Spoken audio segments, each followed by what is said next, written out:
Okay, Israel. Shalom, shalom, shalom. Once again, hope everybody's having a Tawab Monday evening. We're back at it. We're back in class. I hope everybody's weekend was Tawab. Their Shabbat was Tawab. Hopefully, everyone has gotten their RSVP evites for the Passover coming up. We're going to have the gathering or the actual Passover on March 31st. I know it's earlier than the actual high holiday, but for travel accommodations and to properly get everybody in the same spot for all of the camps that we work with to come together, the best date was to set up March 31st, which is a Sunday. So it'll be great. Time is flying, so we don't have a whole lot of time to mess around on these garments, on these preparations. You're going to look up and it's going to be the 30th. So let's make sure we take all the time we need to get prepped. For those of y'all who are coming, and if you can support and help out for the building and the meat and all the supplies needed for this thing to happen, don't hesitate but to help and contribute. Once again, we're about to get started in class, so I don't want to make class about give me stuff for the Passover. But shout out Swore the Truth family. Shout out Cabo Cop teaching in Guatemala and their brothers and sisters out there that are in California, Georgia, and the different cities in between. Mm-hmm. Shout out to Stream of Wisdom, Houston, Rochester, and Virginia. Hope you all are fighting a good fight and staying strong. I know you guys are. And it's going to be great to see y'all when we get all together. Hopefully we can spend a little more time than the 6-7 hour allotted time at the venue allots us. So, what we're going to do today, the class title is Traits of a Humble Individual. And I don't think we've gone over this topic in a while, but I think it's important that we go over a topic that might seem rudimentary, that might seem very basic, but is the key in order for our existence with serving the Most High to flourish. If we don't learn and maintain humility, it's very difficult for the Most High to acknowledge us, work with us, and bless us. And as we explain this dynamic of how we operate, listen, if you're humble, you'll see there's aspects of you too. Okay? It's for everybody else. Was that? It's for everybody else. You said it's for everybody else? This class is for everybody else except for me. I hope you don't look at it that way. Because I can see this in myself and everybody in this building, in TV land, online. We can all learn from this scenario. So the first verse I want to go into is Ecclesiasticus in the Apocrypha, chapter 10, verse 18. I'm supposed to pick that one. I'll be humble. Brother, do what I say. Ecclesiasticus chapter 10 and verse 18. Ecclesiasticus chapter 10 and verse 18. Pride was not made for men. He says, pride was not made for man. What we're reading about and what we're understanding is the Most High never created us with the intention of us forcing our way, fighting our entire life to pursue the dreams and hopes and the aspirations that we see fit for us. We weren't created on earth to sit back here and have this opinion. Have an opinion of how our life should be. Have an opinion of the direction we're supposed to take our life. If you read the scriptures, I always go to Leviticus 25 and 55. We were called and ordained to be servants. We had a class a few weeks ago about the responsibilities of the Levites.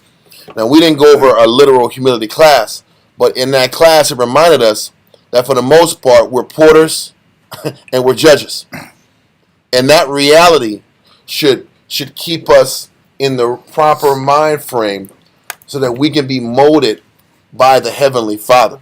Because without that acknowledgement, that pride, ego, your own pursuits is the death of you.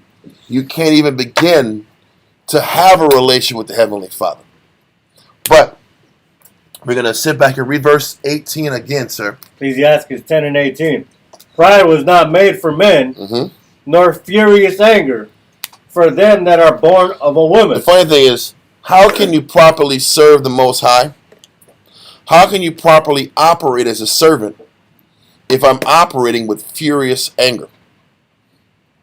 You can't properly serve if anger controls you and dominates you. If I'm going to properly serve, I have to be able to keep my emotions in check, my feelings in check, my anger in check, my impulses in check. What we're going to read is the Most High, the meaning of life, the meaning of our existence is this constant tug of war between pushing and fighting for the things that we think we want, that we think we deserve, versus the Most High constantly tugging us back into the direction that He intended for us. Because if we're all honest with ourselves, that's where most of us as men and most of us as women tussle with. My desire to go this direction, but every time I go this direction, there's always these pitfalls and these obstacles in the way that don't allow me to get to the destination that I want. And for the most of us, we're fighting and beating our head and going crazy trying to find a path that wasn't meant for us to go down, to find a road that wasn't meant for us to go down. A lot of us face that when we're sitting back here and trying to find careers and positions in the world, to try to fit in the world. You just realize that you don't fit in the direction and your personality and your spiritual belief system just doesn't fit with the path that you're on. And before we even start to grow, we have to humbly realize this isn't the direction that I don't want to go. Even though this might feed the ego and the pride, I have to go another direction. But I don't want to make too much about that point. We have a lot of class to go into. Let's go to Job chapter 33 and verse 13. 13 or 14? 13 and 14. 33, I put it there. Job 33. You didn't put 13 up. No, I don't want 13. I'm sorry. I made a mistake. It's 13. It's 14. I'm going too fast. 14. Job 33, verse 14. Yes, sir. Covered. All right. Con, let me know when you're ready. I am ready. Con. Job chapter 33 and verse 14 reads, For the Most High speaketh once, yea twice, yet man perceiveth it not. Half the time, the Most High is pointing us and pushing us a direction, but we don't see it. What is the number one reason why we don't see the direction that the Most High is driving us? We don't want to see it, but why do we not want to see it? Right. Doesn't fit our expectation. It doesn't fit our expectation of what we think we are, what we think we should be, what our talents and our abilities and our mind measure up to. Esau calls it your self-efficacy.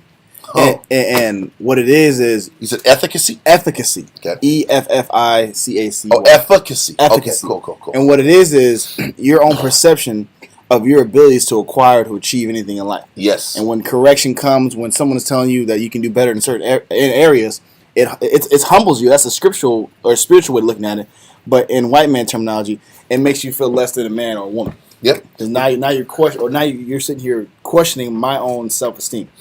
Or then what ends up happening is you're bringing that out in regards to people communicating to you or people bringing you down. I'm kind of driving it where life ain't letting you go the direction you want to go. You think you deserve to be here with this type of partner, with this type of wife, with this type of husband, with this type of job, with this type of career, with this type of circumstance, but I'm not there. And a lot of times, the Most High is speaking to us. The Most High is communicating with us. And He's showing you the right way we're supposed to go.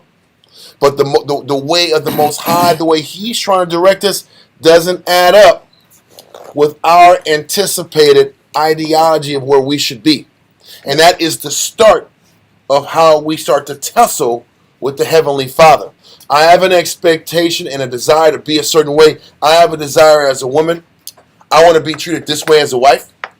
I have expectations of being dealt with by my husband this certain way, this certain look in this man, this certain lifestyle, this certain circumstance that fits me.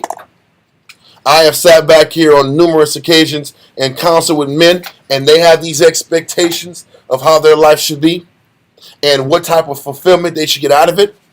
But the Most High is speaking to them. Now we're going to go into specifics about how the Most High talks to us, how the Most High communicates to us, and how this dynamic of us not seeing it really gets down.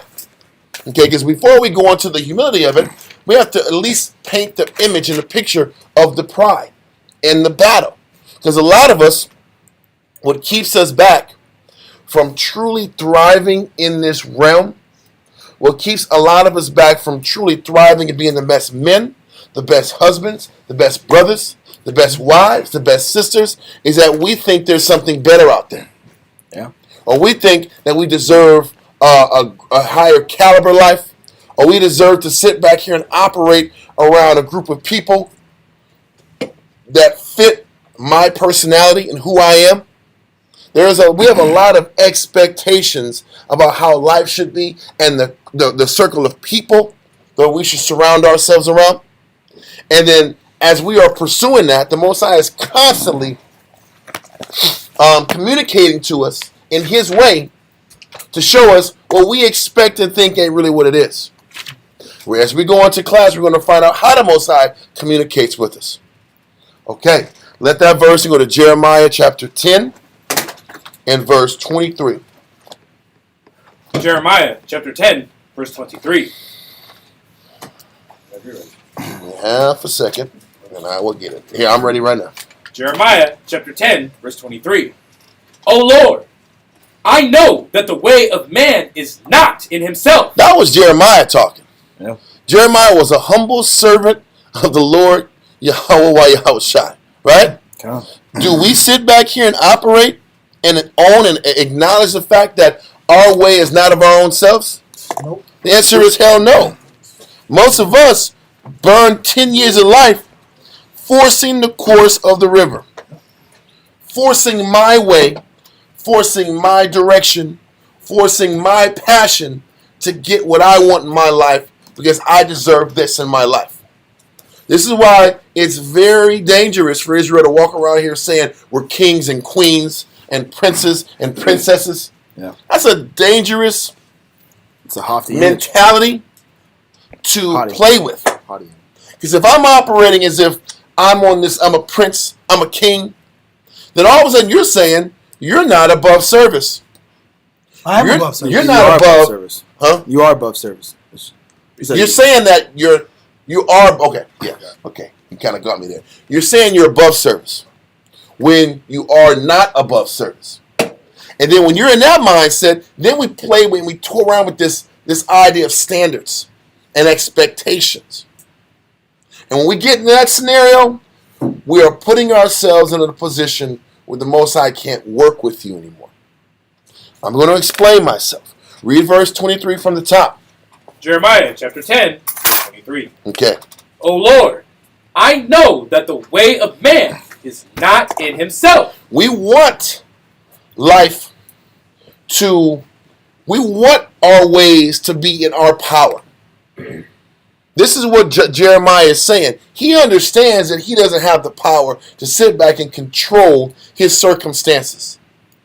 What Jeremiah understood is he had the power to be obedient and in order with the Heavenly Father. Outside of that, he didn't have control over the things in his life. I think it's so important as young men and young women that we're conscious of that. We come into serving the Most High. This is a whole entirely different way of looking at life. You know what kills us? And I'm throwing this out as a joke, but it's not a joke. There's a lot of men, a lot of young men in this work. When I always listen to them, they're always listening to Kevin Samuels, man. They're always listening to Kevin Samuels. It's high value this, high value that.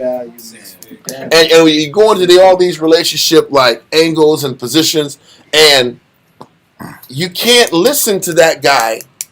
You can't listen to that guy or that type of rhetoric and expect and think that those conversations apply in this spiritual realm. That's what I'm trying to explain. And what does that mean? And what that means is, what that type of message explains is that I can sit back here and gain control over my life in forms of relationships, marriages, connections, if I operate with this high value position. If it's about sitting back here and having this kind of money, this type of affluence, this type of car, this type of dress, this will give you what you want and give you the right to choose and pick and choose whatever you want in this life. And I'm pretty sure On a marriage level. marriage level. And women have their own people or communications or influences that they tap into to fuel what they feel is best for them. And what ends up happening is how the Most High deals with the people that we connect with is completely humbling. Why is it humbling? Because with us, the Most High puts people together that is about us learning something spiritual about us. Yep. Most High connects people in a totally different way than what Kevin Samuels would tell you what it was about, or what you get online.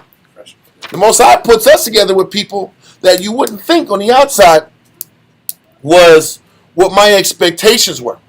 In actuality, the Most High brings you around somebody that's going to develop your spirit. Even with men, the Most High brings us men around women that force us to be better teachers, counselors, listeners, leaders, examples. He forces us on so many different levels to learn how to be more humble. This is why, this is an aspect of what class is about. How the Most High is developing us, how the Most High speaks to us, is another way to explain how the Most High blesses us, how the Most High sends opportunities our way. He sends people and opportunities for our spiritual lessons, for our spiritual growth. But if you look at a worldly lens in situations, it's about how I can come up, how I can grow, how I can attain the physical. That's how our lens is coming from the world. How we look at things, how we look at life, our perception of life is all about gain, advantage, and let me align myself around people that's going to get me one step closer to my physical, carnal goal. For some of us, that physical carnal goal is just fun times. Am I lying? No. Some people, what they want out of life is good times and a cold beer. That's facts. That's facts. Some people want love. Some people want the idea that I got this top flight woman on my arm, and that validates me. To cover shame. Some guys want to have enough money in their pocket where they can just whip out. I got big face hundreds all in my wallet, and that makes me feel like I'm doing something. Don't act like that's not what people want. Racks. I got bread on deck. Yeah. How much you need, bro? Like that. You gotta put your time. Yeah. Yeah, I'm gonna kick you down 300-400, man. Bless the kids. Let me take care of the kids. 400 racks at the rap. You mean 100 racks busting out of rap? All y'all don't matter. I love that. Great lyrics, great song. I say yes. Great song. This is what I'm talking about. I didn't put any curse words in there, but there was curse words in there. There was a lot of curse words in there. What's that? That's a great song. That brought you up. I felt that brought good when I you heard really up. This is what it's about. Like, damn. I want to do what they're There's doing. not 100 racks at the rap. I was like, yes. Thank you. Anyway. But we don't get to have that like that. We don't have those scenarios. And this constant Yeah. pull Yeah. of where our mind wants to be versus our reality is what keeps us back from being the purest, most potent version of ourselves. So while the Most High is sending opportunities in our life to grow spiritually, we're blind, we're missing it because we're looking for carnal, physical opportunities to augment our life. And this is where that clash continues to come in our life.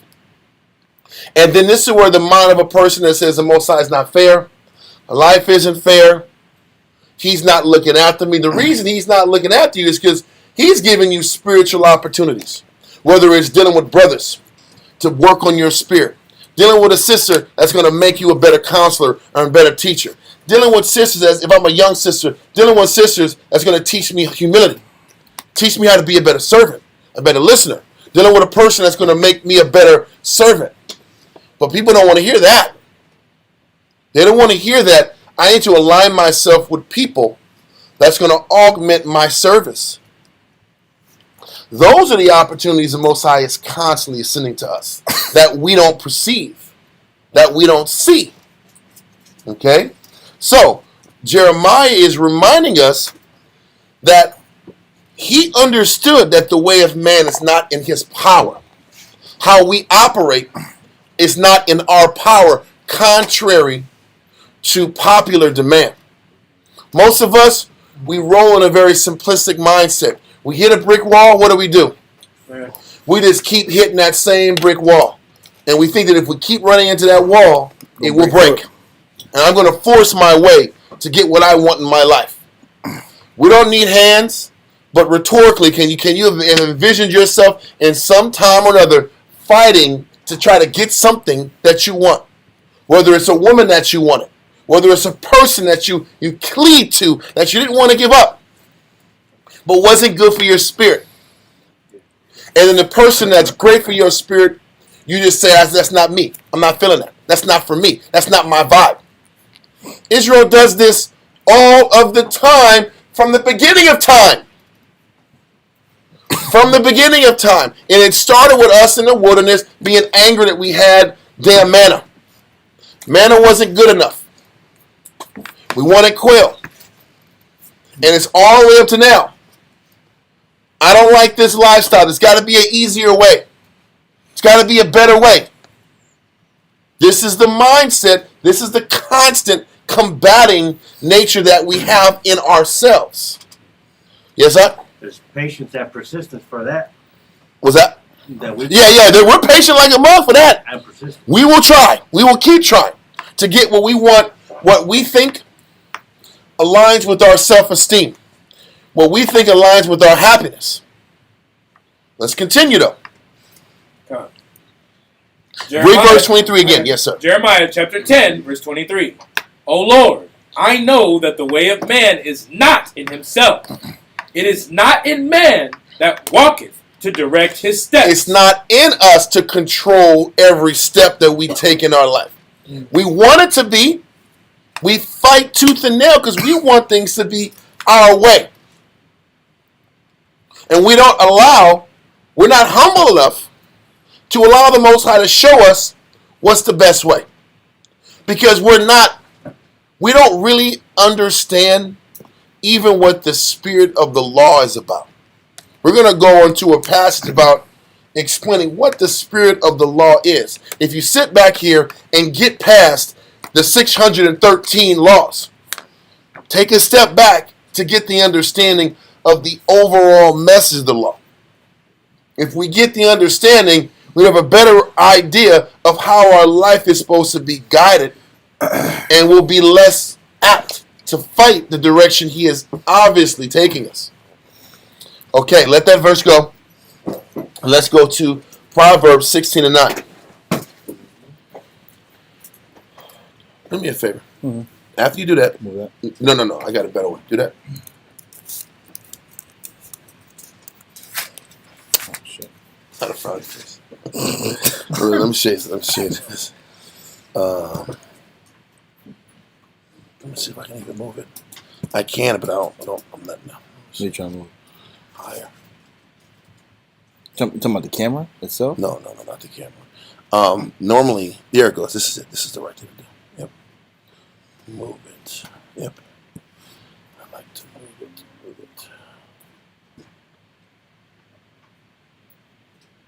Give me 1 second, Joe. You got it right there. We'll get it. We'll worry about it. We'll worry about it later. Don't worry about it, bro. Don't worry about it. Read that. We're Proverbs 16 and 9. And don't forget, keep in mind what we just read in Jeremiah. So Jeremiah understood that we weren't supposed to be the individuals that direct our steps. So where are we at in Proverbs? Proverbs 16 and verse 9. A man's heart deviseth his way. Listen, we might sit back here and think of what we might want. We might have a vision of what we think is important in our life. We might have an ideal of what we value and what's valuable for my self-esteem. Read on. A man's heart devises his way, but the Lord directed his steps. The Most High directs his steps. We just read in Jeremiah 10 and 23 that Jeremiah understood that we don't direct our steps. But most of us don't. This is why we're going north when we're supposed to go south. And all we do is we end up making our trip longer. This explains how much time we waste in our life. The Spirit's trying to have us go one way. We go the opposite way, and it just makes us get even that longer. It takes us that longer to get to the direction the Most High is trying to get us to. And we waste time because we're fighting against His will. We don't accept the direction He's taking. So, read verse 9 again. Proverbs 16, verse 9.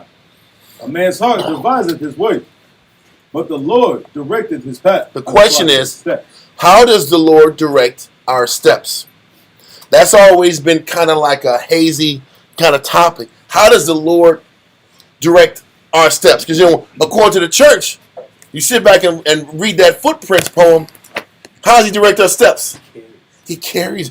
Lord, there was only one pair of footprints. It was because I was carrying you, son. Mind blown. Is that really it? Was it the fact that how does the Most High direct our steps? I carried you, my son. And so you don't got to do nothing. Yeah. You can. Most High's carrying you. This is a zombie, and He's just carrying you. I took you to everything in your life you need. That's so religious. Yeah. That I'm just making your life easy and carrying you. That's not how it is. How does the Most High direct our paths? That's the $1 million question. The Spirit of the Most High will shine a light from the sky. Nah, bro. On the car I need. He will shine a light from the sky. To tell me if this is the wife I'm supposed to choose. What sandwich should I pick? Or the Lord's going to sit back and the Spirit's going to confirm the husband I should choose, or the wife I should choose, or the job I should choose, or should I commit myself to the Lord or not? The Lord's going to guide me by carrying me to the spot. We're going to find out, does the Bible say that, or does Footprints say that? Okay? I think the answer is it's a pretty picture, though. It's powerful. I felt good myself. It was like, I said, mine was blown. Like, I was We're getting deep. Oh, yeah. We're getting subterranean. Oh, yes. We're subterranean now in the wisdom here. So, we're going to find out how the Lord directs our steps. What we're going to do is go to Ecclesiastes in the Bible, chapter 12 and verse 11. In the Bible. In the Bible, not the Apocrypha. Ecclesiastes in the Bible. Ecclesiastes chapter 12, verse 11. Let me get it. I'm talking. I'm getting everybody ready, but I haven't got there yet. Yeah, read that, sir. God, Ecclesiastes 12 and 11. Mm-hmm. I've always read the scripture right. I've always read it. Like, you read something over it, you read over it. Yeah. You just read it. It sounds nice. Yeah. To understand it's crazy. Listen, I'm gonna say this. It sounds nice when you nice. When you look at when you take it a little deeper, you realize. So the question is, how does the Most High direct our steps? Right? Yeah. Okay, let's go. God, the words of the wise are as goads. The words of the wise. The words, the direction. Words are direction. Words how the Most High conveys a message to you. So the way the Most High directs us is through His words, through His counsel, through His teachers, right? So it says the words of the wise, read on, or the ways of the directions of the Most High is like what? Are as goads. Stop. We're going to go and look at the picture screen. Picture screen.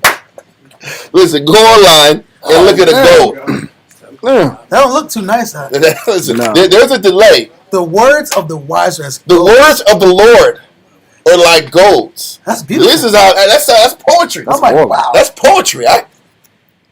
Let's sit back and take the time to take a gander at a gold. It's getting there. Is this a footprint picture? No. That's a gold, man. No. Y'all like the golds now? Take a look at it. We just I didn't want to rush it. Take a look at the gold. The words, the ways, how. So this is not. You want the definition of it? Yeah. And the second one?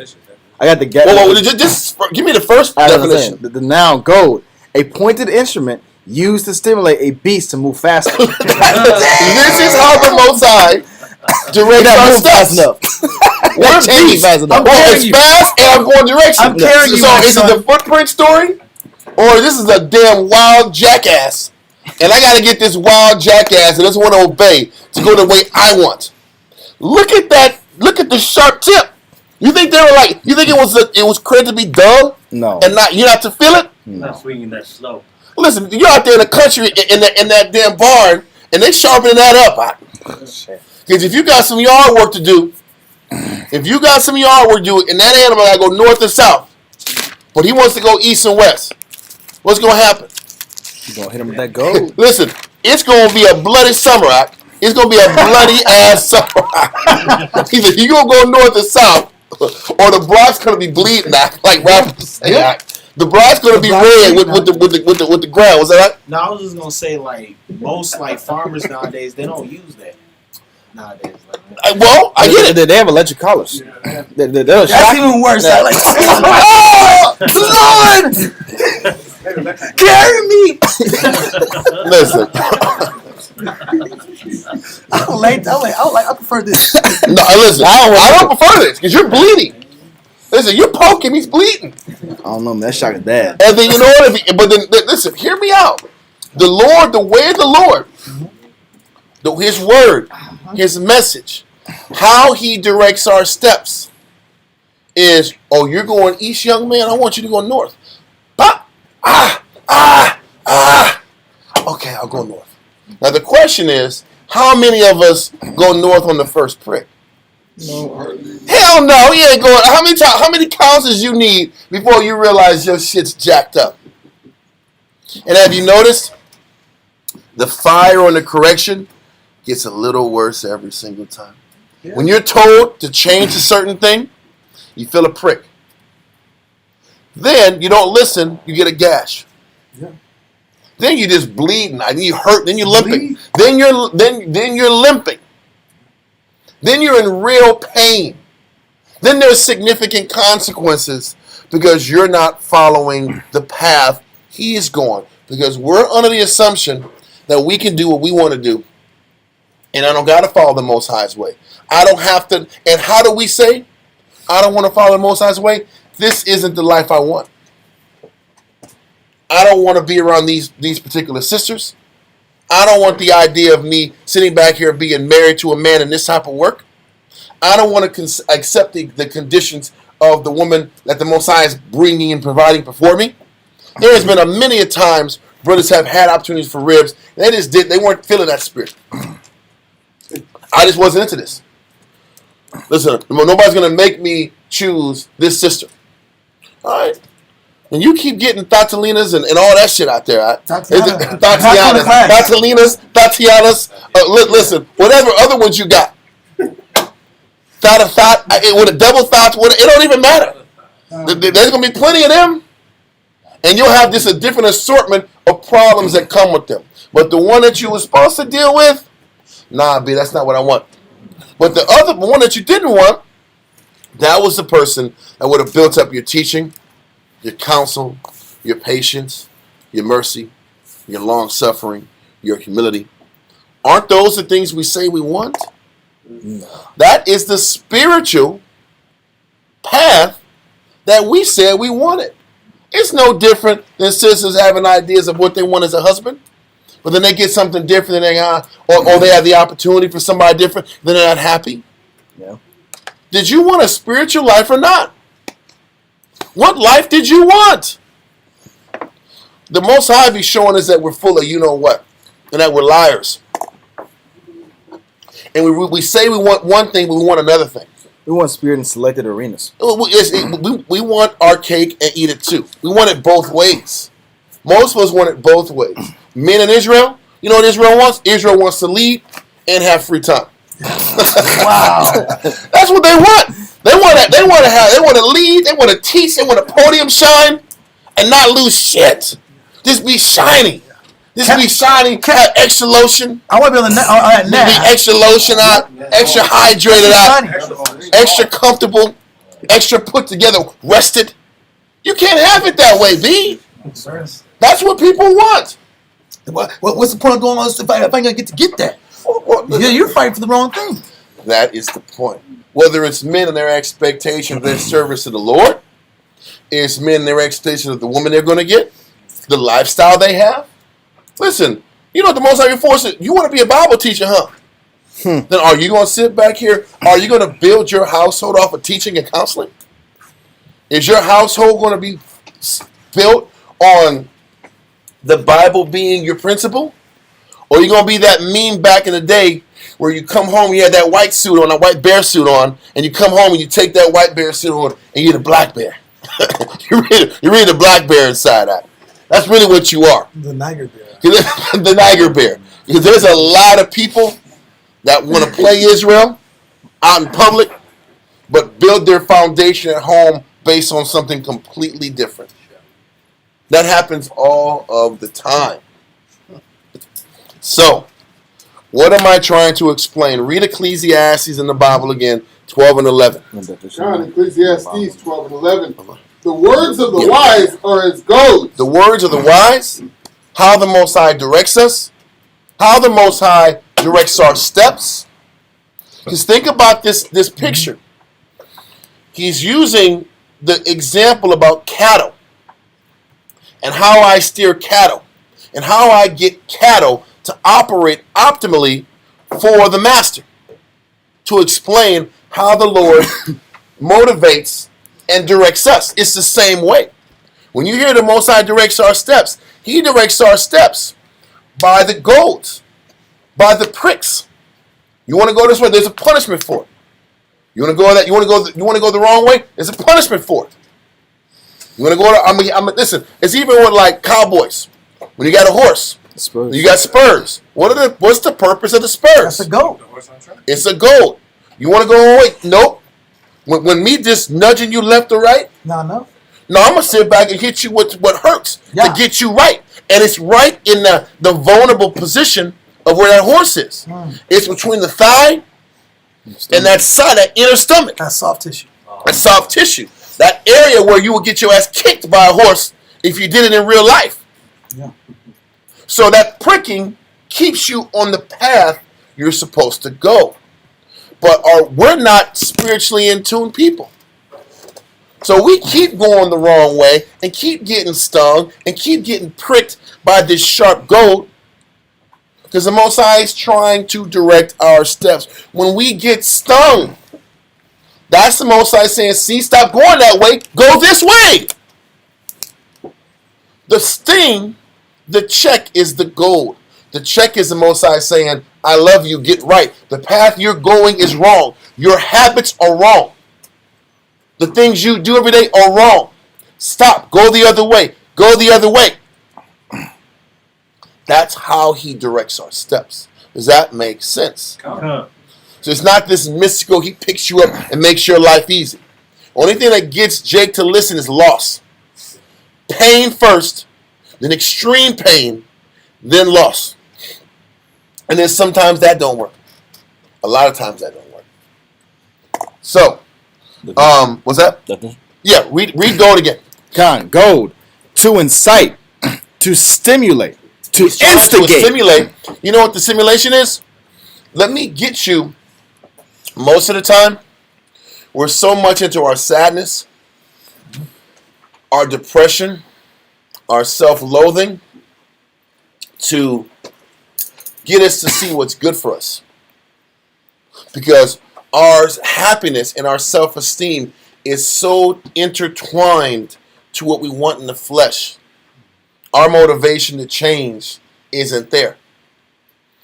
Because when we don't get what we want in the flesh, all of a sudden you lose strength, you lose vigor, you lose your reason to exist. Am I lying? When we're mad and we're pouty, how much change you do? Israel goes to the damn motions out when they don't get what they want. I came to class. I'm not taking notes. I listened. I came through. Israel be coasting. I listen on YouTube. How much you listen on YouTube? How much were you listening on YouTube? What was the guy talking and doing this, and you were playing music in the background? That happens too. I already know that happens. You jamming out, listen to music, and you see brothers. You don't know what they say. You just see fingers pointing. Dishes is getting washed. Yeah, dishes is getting washed. That's just something to play while I'm doing my duties. Background. I'm cooking chicken and listening to these niggas ramble on YouTube. It happens all the time. Are you taking notes? Are you really listening? Are you really digesting? Or no, I played it. It was played. It was played, I promise you.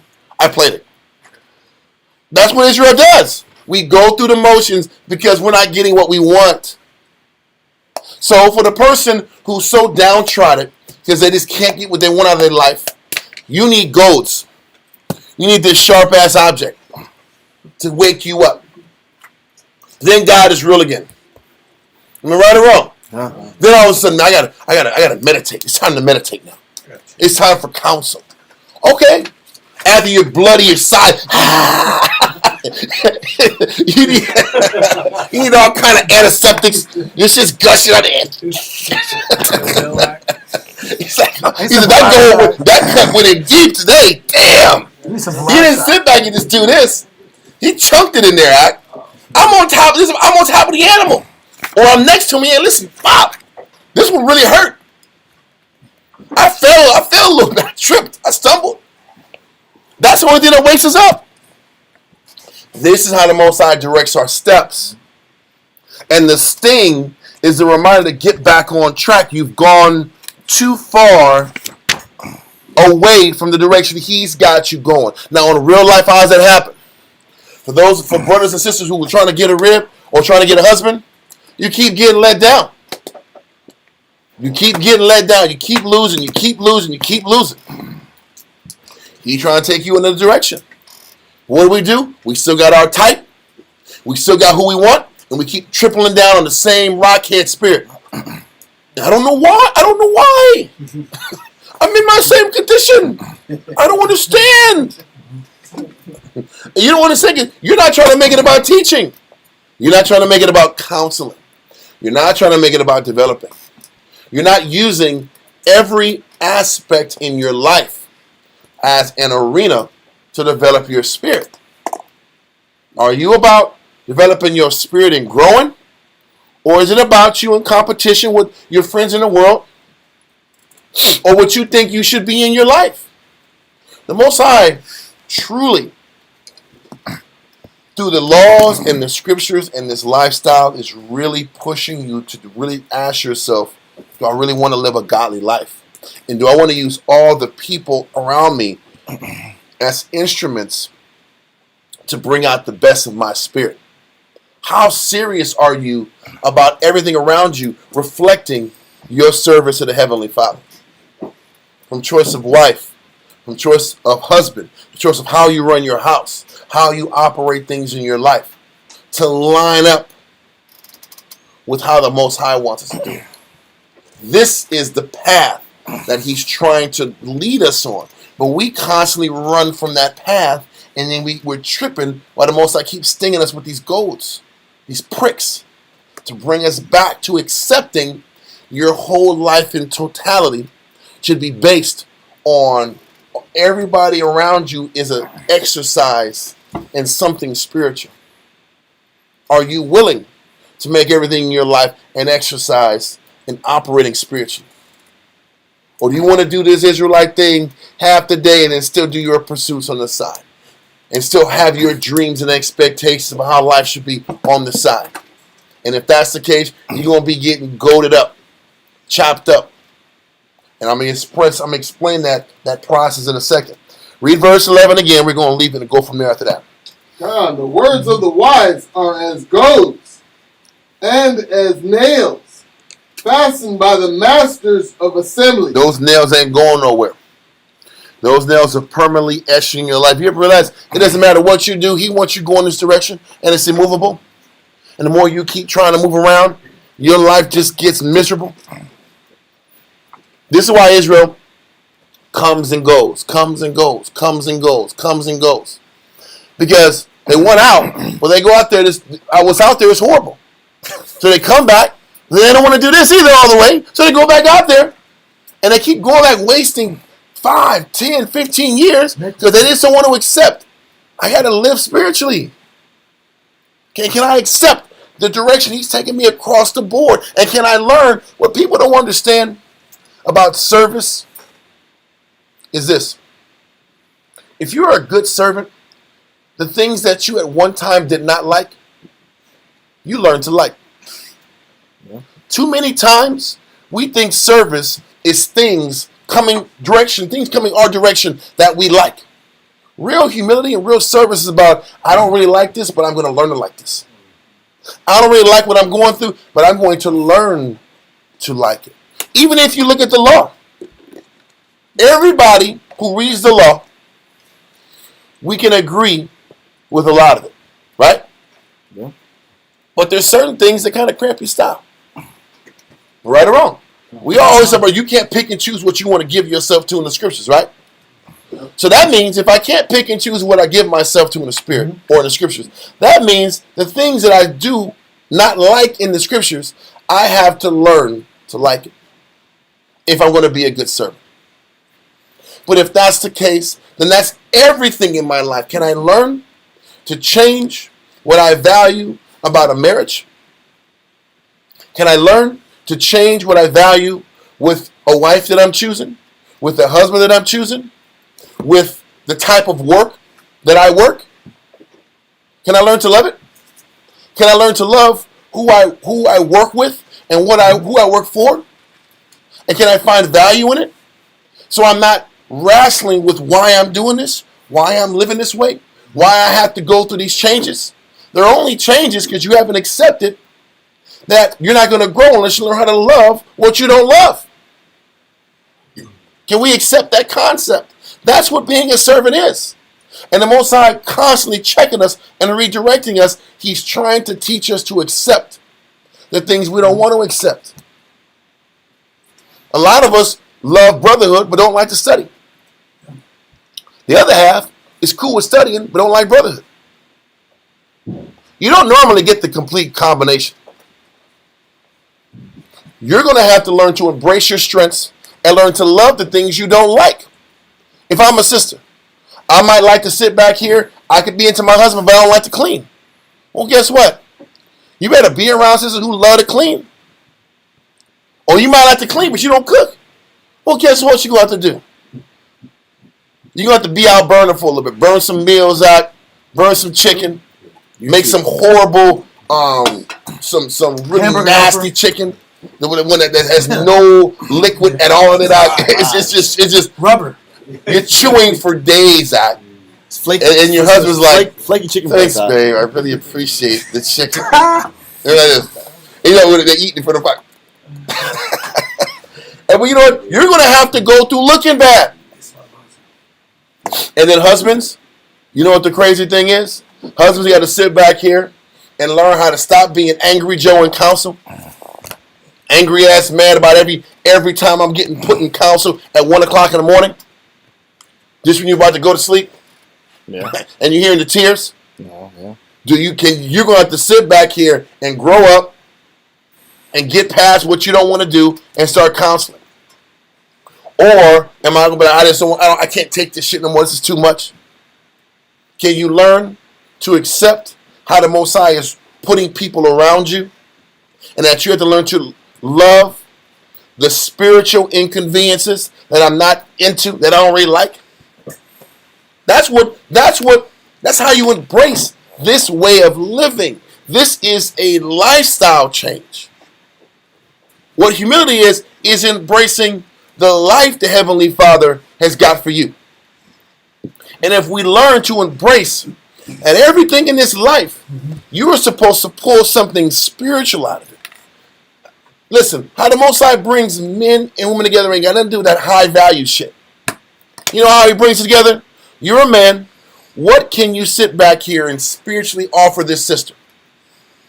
That's how the Most High brings men and women together. As a man, What can you spiritually bring this woman? And as a woman, what can you spiritually bring to help and assist this man in the path that he's chosen to serve the Heavenly Father? And a lot of us don't understand that's what these connections were. How he brought these connections together for that purpose. But we say we understand it, but we want to mix the flesh in there. We want to mix the things we want in the flesh to justify our self-esteem and our ego and our pride. And this is why we keep running into these spats of unhappiness and a lack of satisfaction of our condition. So, we finished verse 11, right? Let's go and Not all the way. not all the way in verse 11. Yeah, not the very last thing. Sure. So I'll start from the top and read all the way through. Yes. That's fine. Ecclesiastes chapter 12, verse 11. The words of the wise are as goads, and as nails fastened by the masters of assemblies, which are given from one shepherd. Which are given from one shepherd. This is why it's so important when you're in positions of leadership that there might not be one physical shepherd that's responsible for teaching all the men in one school or camp. But you have to make sure before you put anybody on the podium that each teacher is teaching the same thing, instilling the same concepts, and driving and developing the men and women the same path. That's how you ensure proper development and nurturing of an individual. You're gonna get a wayward, discombobulated spirit if you got two men pushing them in one direction, pushing and demanding a certain level of effort from one person, and then two other people saying you don't got to do that much. You don't got to push this much. You don't got to dedicate this much. All ends up happening is the person doesn't get developed properly. So the teacher, the development has to come from one shepherd, one standard. One standard of expectation has to be per school. If you want the students to be aligned properly, and this is why we don't let everybody who got tenure come on the podium, because all we're going to do is create confusion and weaken the body. If we bring different approaches, different ways of development, nobody gets developed if there's 5 different chiefs pushing people in 5 different directions. That's how you get nothing accomplished in a school. So that's why the scripture says one shepherd is responsible for this level of development, not 5. Let that go and go to Hebrews chapter 12 and verse 6.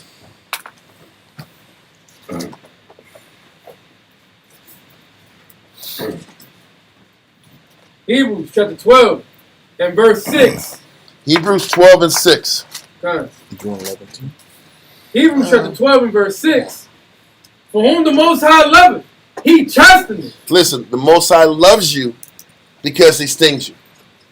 He loves you when you're acting a fool and you got to sit down for a weekend in jail. That's love. He loves you when you sit back here and he stings you hard and he corrects you.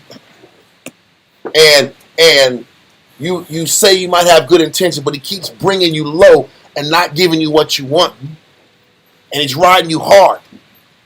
Because I can sit back here, I know for a fact there's certain times in our life, we're like, why is the Most High so hard on me? Why can't he just give me this one thing? Why doesn't he just give me this one thing? I'm not drinking blood. I don't serve the devil. Damn, I see 5 and 6 and 10 other people get this thing. How come I can't get it? Why? The truth is, whoever he's putting that through, which is all of us in one way or another, he loves us because he's putting it through it. And he's trying to push us in a direction that is more spiritual. Whatever he's depriving you of, there's something that you want from the carnal side that he don't want to give it to you. He's trying to give you a more spiritual form of what you desire the most. Just think about whatever you want in your life that you're not getting. It's because you want it all the way carnal. You want it how you had it in the world. And you ain't getting it that way. You're going to get it spiritual if you're in this realm. And if he loves you, he's going to dry your ass out until you give in and you kneel. Or you go out of your way out there in them streets and get a copycat version of what you want in the flesh. That's how it be. If you're going to make life hard, if you in this realm, you ain't getting what you want unless you learn to accept and embrace the spiritual aspect of where he's driving. Does that make sense? Okay. So the fire, the golds, the pricks is based out of love, not hate. Let that verse go and go to Acts chapter 9, verse 1 through 5. Oh, you did it perfect. Go on. Acts chapter 9, verse 1 through 5. Now, this chapter is dealing with Saul. Before Paul was changed name to Paul, and he was Saul, and how he was afflicting Christians, early Christians. He was afflicting brothers that was teaching about Christ, right? And he had his hand in murder and plots to sit back and destroy and eradicate anybody that taught Christ's name, right? So, read Acts chapter 9, verse 1. Acts chapter 9 and verse 1. And Saul, yet breathing out threatenings and slaughter against the disciples of the Lord, went unto the high priest. Like I was saying, Saul, before Saul's name was changed to Paul, he was fixated on destroying the Hebrews. The Hebrews that believed in Christ, that were teaching Christ and pushing Christ. Now we know that was a movement that was being pushed by Christ himself. Right or wrong?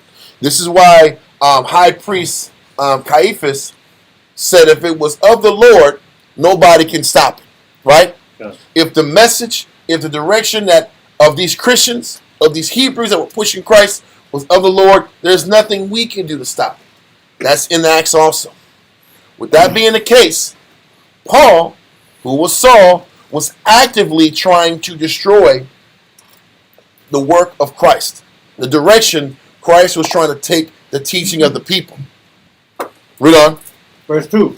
And desired of him letters to Damascus to the synagogues, that if he found any of this way, whether they were men or women, he might bring them bound to Jerusalem. This guy was Dog the Bounty Hunter for an Israelite.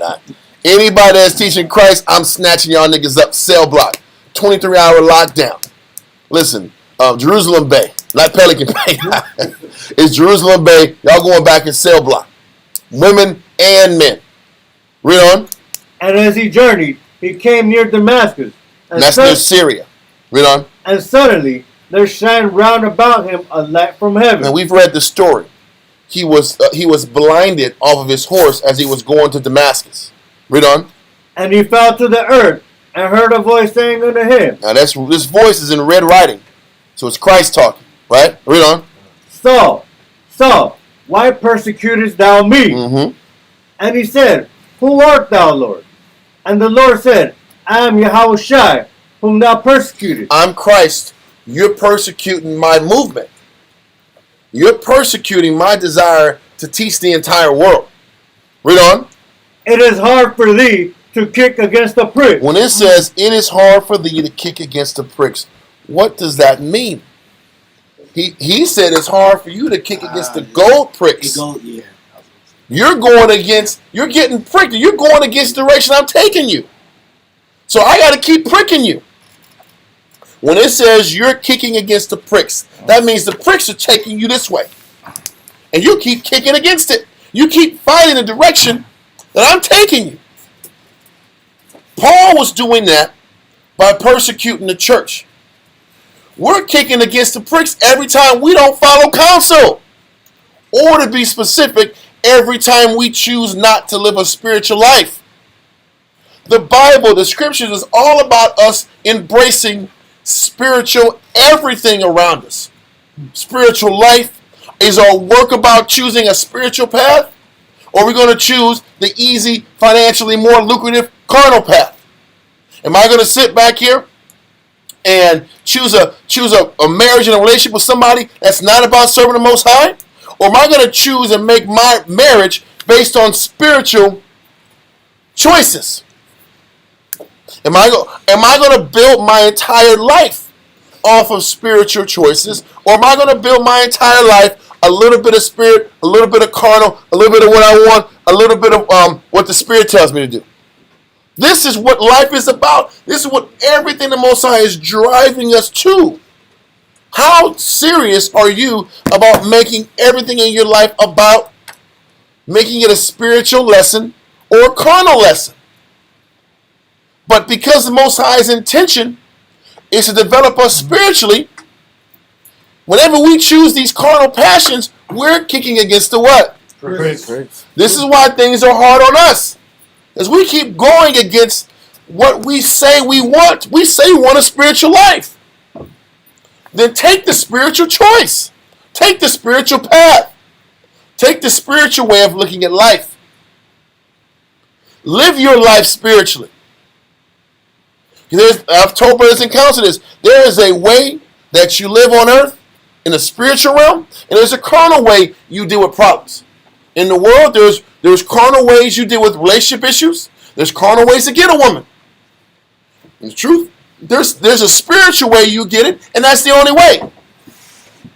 If you're in the truth, this ain't about how much money you got. It ain't about how high value this, high value that, and I got to sit back here and get you makeup bags, all this dumb shit. It ain't about that. This is about building a foundation on spiritual things, and if that ain't what you want, if I lose 4/5 of the women on earth because this is my criteria, then so damn be it. Because if you're choosing a spiritual life, then choose a spiritual life.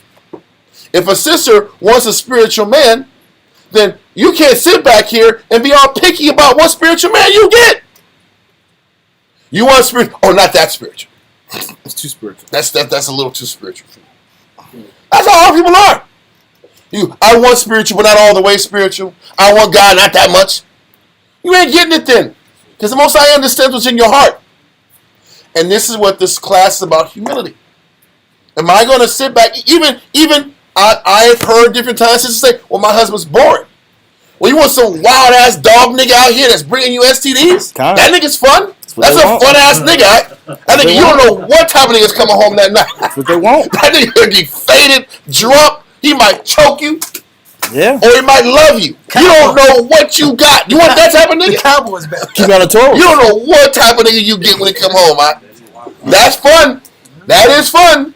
That's like that. exciting, right? Something like that. This is really Then let's go out. We're going to have fun. Let's just leave today. Let's just go and drive. Okay, cool. That nigga get it's fun. They want a And spontaneous. then they won't be back for a couple weeks either. That's fun. That's exciting. Wild. That's wild. But then when he's with you, it is the greatest time ever. But he ain't always there. He's not always coherent. That's the world. The pressure. But that's exciting. That's fun. Yeah. But the spiritual guy's boring.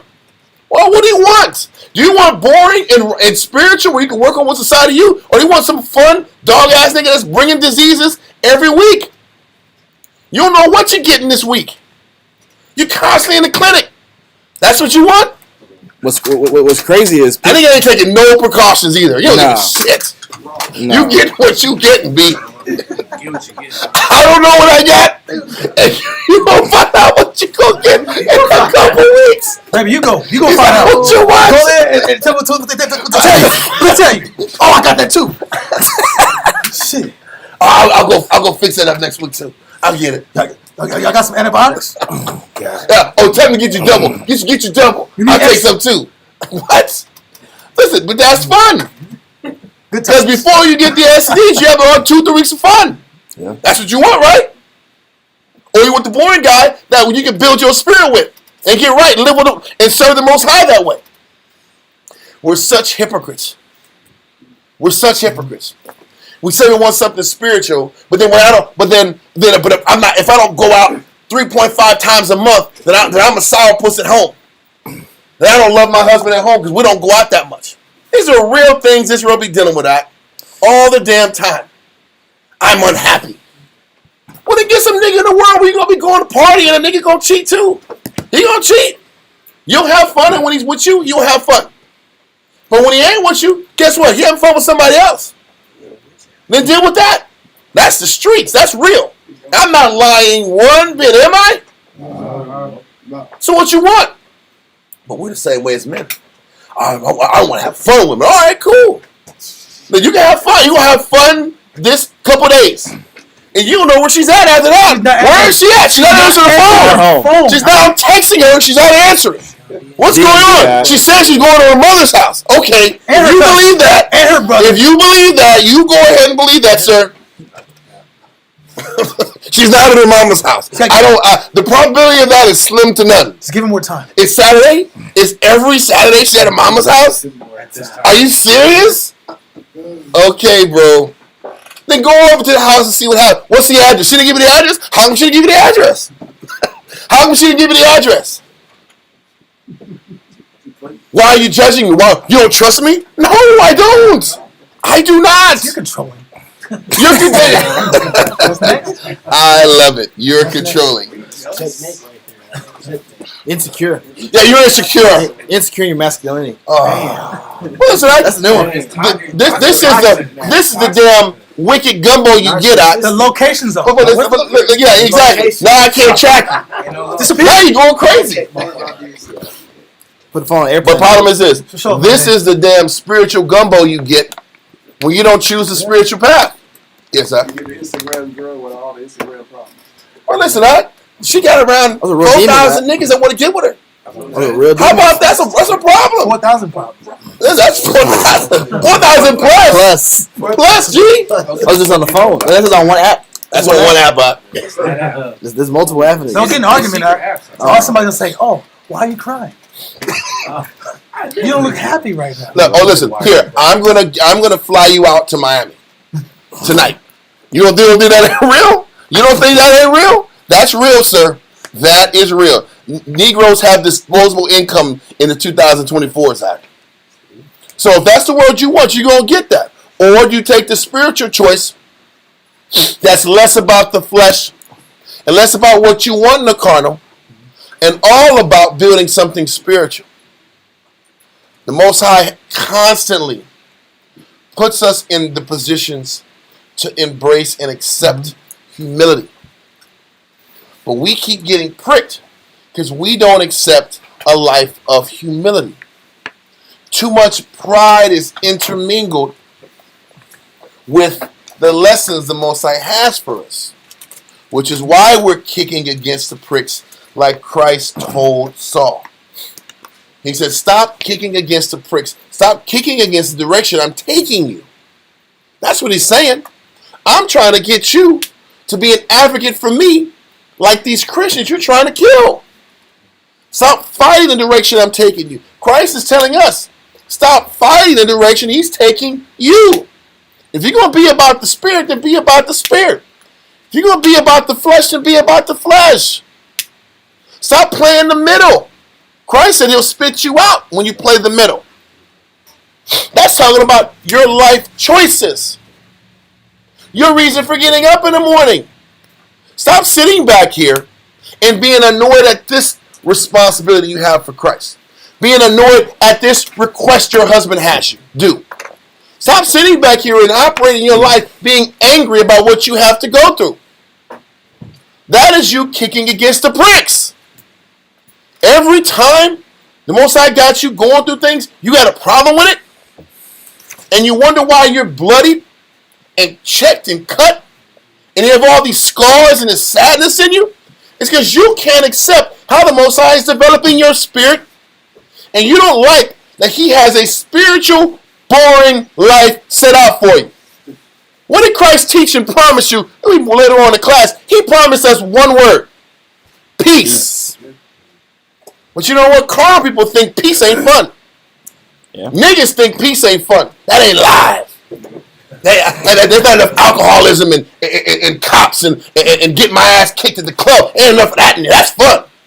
Am I right or wrong? Yeah. That's what we think is fun. Something exciting. I need her to be. Gonna make my blood I need pump. her to be live with it, man. I'm telling you now. I need somebody live. What was with that it. guy's She's name? bad What was with that it. guy's name? I don't know, man.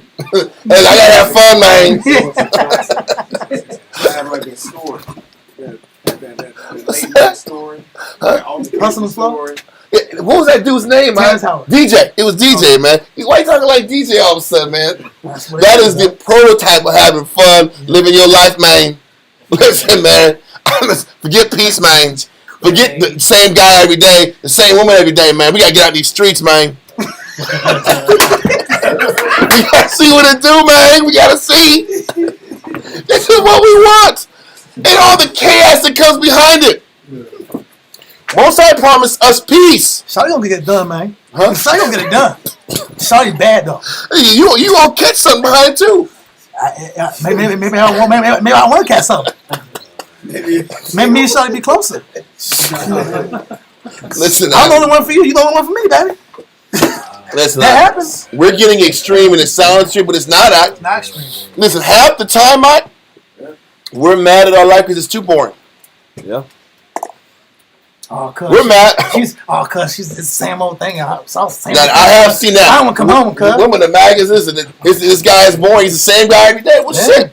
Get you that switcheroo, dude. I already know what I'm coming home to. Get you the flip flop. Hey, Shalom, bro, I'm about to go to the crib, bro.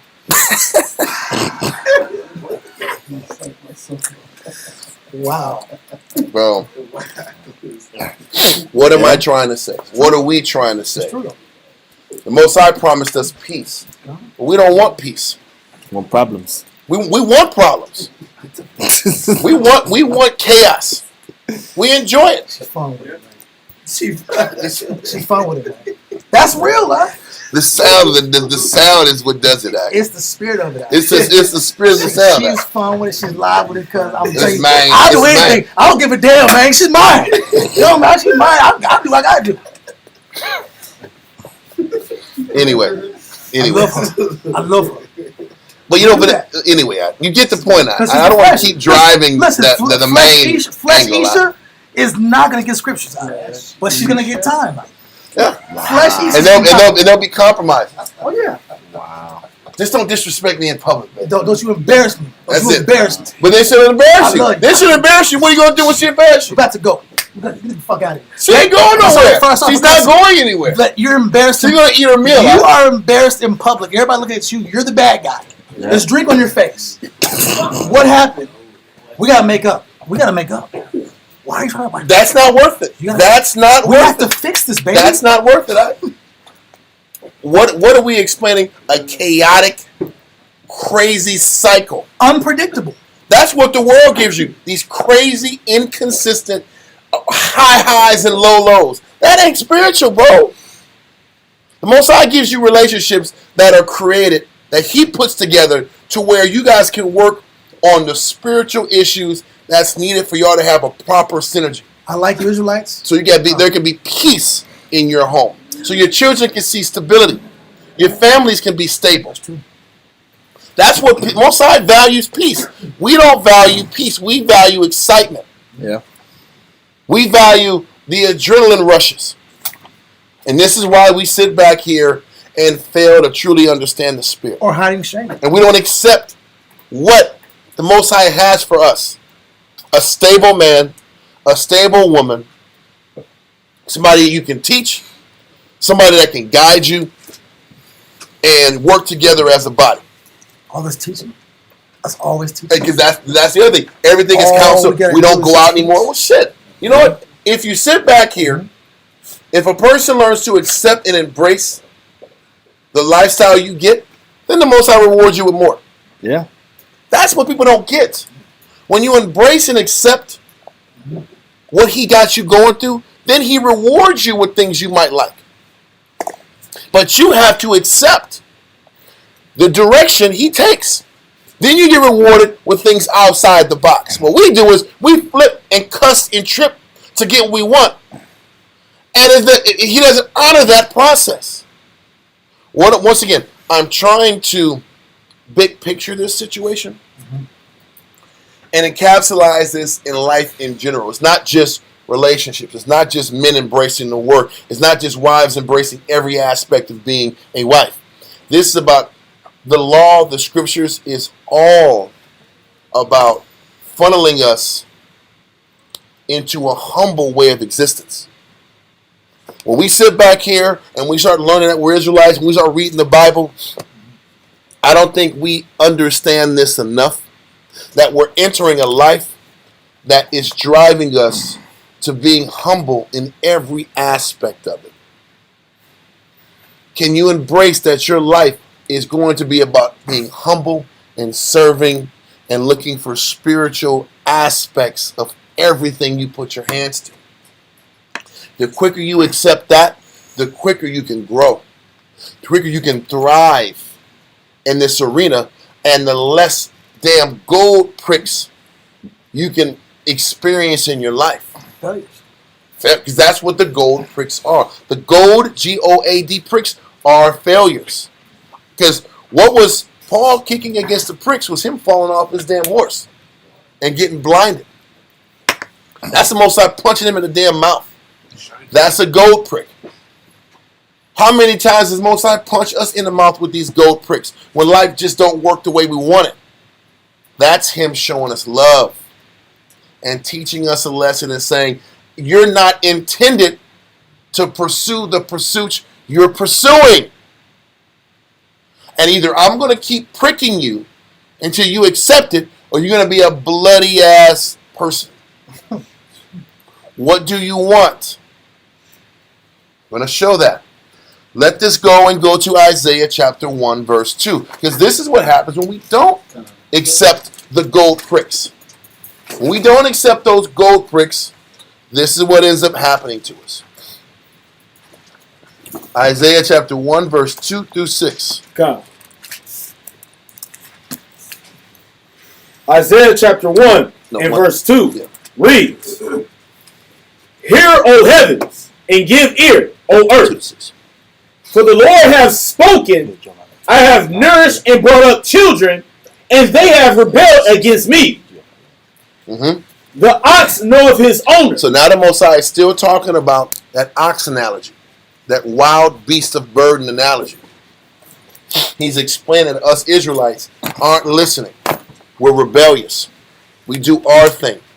And he's calling us these oxen, these stubborn ox that don't listen. And if we're dealing with these agriculture farming terms, if I got a stubborn ox that ain't listening, what do I need to do? What tool do I need to order this ox? I need that gold. I got to start checking and cutting and pricking this man or these people that are rebellious and stubborn. Continue. The ox knoweth his owner, and the ass his master's crib. The ox knows who his owner is. The ox knows who feeds him. And it says the ass knows where to stay. Whose house do I go to go to sleep every night? So there is a basic respect that an ox and an ass has for their circumstances. They might not be great workers. They might be rebellious in their work. But at least they have a respect for their owner. Read on. But Israel doeth not know. Israel don't even know, nor do they want to know who is in charge of them. Who is the person that's directing their steps and aligning their paths? Read on. My people doeth not consider. Because it doesn't matter to them. Read on. A sinful, sinful yes, nation. there you go. Mm-hmm. A people laden with iniquity. We are full of iniquity. We are full of sin. We are full of our own personal desires, our own personal motivations, our own personal expectations of what we think we deserve. Read on. A seed of evildoers. We are an entire nation of individuals, an entire nation of people who have their own agendas that they need to be fulfilled. Well, we don't understand this. The Most High has life situated to where nobody gets what they want. The trick is that we think one person has got all the advantage. That brother got that sister, or that brother got that sister, or this sister got this husband. Everybody thinks everybody's winning more than the other person. Am I right or wrong? Come on. The grass is greener on the other side. That is the expectation. That is the thought. But the Most High's got everybody in the proverbial trick bag. That's a term brothers would said back in the day. That means you're in a circumstance that keeps you humble and forces you to be spiritual. That's what everybody on earth that serves God should accept in their life. He's got everybody in circumstances that is aligning us and forcing us to trust the Heavenly Father and look at things spiritual and choose to be a servant. We don't look at it that way because everybody has different things and doesn't have different things. Everybody's situation on the outside looks different. But deep down, Most High says, I think it's in Proverbs, he says the Most High's weights and measures are perfect. Or weights and balances, right? And when you deal with weights and balances, if somebody could get that, would be perfect. Can somebody give me that real quick? Weights and balances are perfect. That's in Proverbs. That's 20. perfect and just with Nope. Yeah. Weights and balances of judgment are judgments of the Lord, being true and fair. That's something else. That's something else. Yes. It could be 16:11. I think Is so. that, I'm reading Yes. the wrong version. Switch. I don't want to hear all that stuff. That wasn't Bible stuff, G. Yeah, I know. I want that Greek life Like, Greek. So you said Proverbs, it was what? 16 verse 11. Read it out loud so I can kind of hear it. Yeah, it is. Adjust. Proverbs 16:11. It says, "A just weight and balance are the Most High's." So you know what? So he says, he's reading it from the top. Proverbs chapter 16, verse 11. "A just weight and balance are the Most High." So listen, what is weights and balances used for back in these days? So It was an exchange. It was sales. So I am purchasing $5 or 5 pounds worth of flour for $5. So what crooks used to do back in the day, they would say this weight is 5 pounds, but it's really 3. So you're spending $5 for 3 pounds. it's like 2 times ago, but you got some silver in there, silvery gold in there, But the weight ain't even. So the exchange ain't even. gold plated in. Most I said, the exchange in our life is perfectly even. So as much as we might want to say one person has a greater advantage in their life than me, it's false. You're a liar. Because the Most High says everybody's balance is how it should be. Everybody's life exchange is exactly where it's supposed to be to keep your ass humble. Because if you got 1 ounce more than you got, you couldn't be told a damn thing. You wouldn't be reading the scriptures. You wouldn't be listening. You wouldn't be in order. You wouldn't be asking for counsel. This is how he keeps everybody's checks and balances in line, in tow. and He don't keep everybody's life is perfect where it is, and it is aligned perfectly to instill humility. Because if you look at things big picture, that's what this entire Bible is about, and this is how our life is wired to keep everybody humble and to keep everybody conscious that they're nothing without the Heavenly Father. can I pause right here? What's With your point. that? With your point. Can we just finish this verse? Okay, then let me finish the verse. So from the top again, it says, "A just weight and a balance are of the Most High's. All the weights of the bag are His work." All the exchange is his. The exchange is his. The ups and flows, the ups and It's downs, all His. Yeah. But everybody got the equal bag. Everybody's bag is the same. Nobody can give me a pity party about how my situation is supernatural hell and yours is a little hell. You have a wife, so your life is easier. You have a husband, so your situation is easier. Oh, that brother got 2 ribs. He good. Shit. Everybody got their justification to sit back and pull out their personal violin to explain how their life is unfair. He said, your weights and balances are lined up exactly where it's supposed to be. So stop being ungrateful. He's got you in a situation where you are in a position where you're needing and wanting the Lord. And that's why it's perfect. Yes, sir. And just to piggyback off your point and establish that it is of the law. Deuteronomy 25 and 15. Deuteronomy 25 and 15. We're going to the law. We coming back to Isaiah, correct? Yes, sir. God. Deuteronomy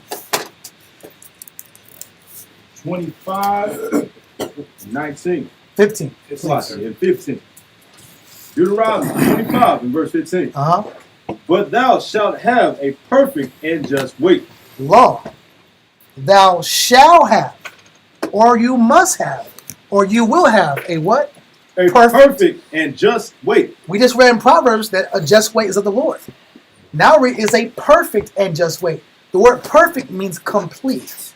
This is not wanting, it's not lacking. This is complete for your condition. Right? Mm-hmm. Read. A perfect and just measure. A perfect and just what? Measure. Man, so the perfect and just measure is based off of your spirit. So if you're not getting other things in your life, you're not humble enough to receive it. That's the answer. That's the magic answer. Yeah, I repeat it twice, because this saves us $10,000 of counsel. This hours of counsel, years of loss. For the things you don't get, is because you're not humble enough to receive it.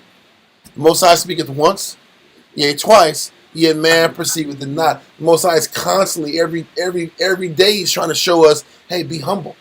Look at things in a humble lens. Look at things in a humble lens. Well, we're sad. We're sad. We're angry. My life ain't fair. We can't get past what I don't get. Versus learn to appreciate and be humble about what he's given you so far. Because if I'm humble and appreciative, I can see how the next opportunity is right there in front of me. That will get me closer to being humble towards the Heavenly Father.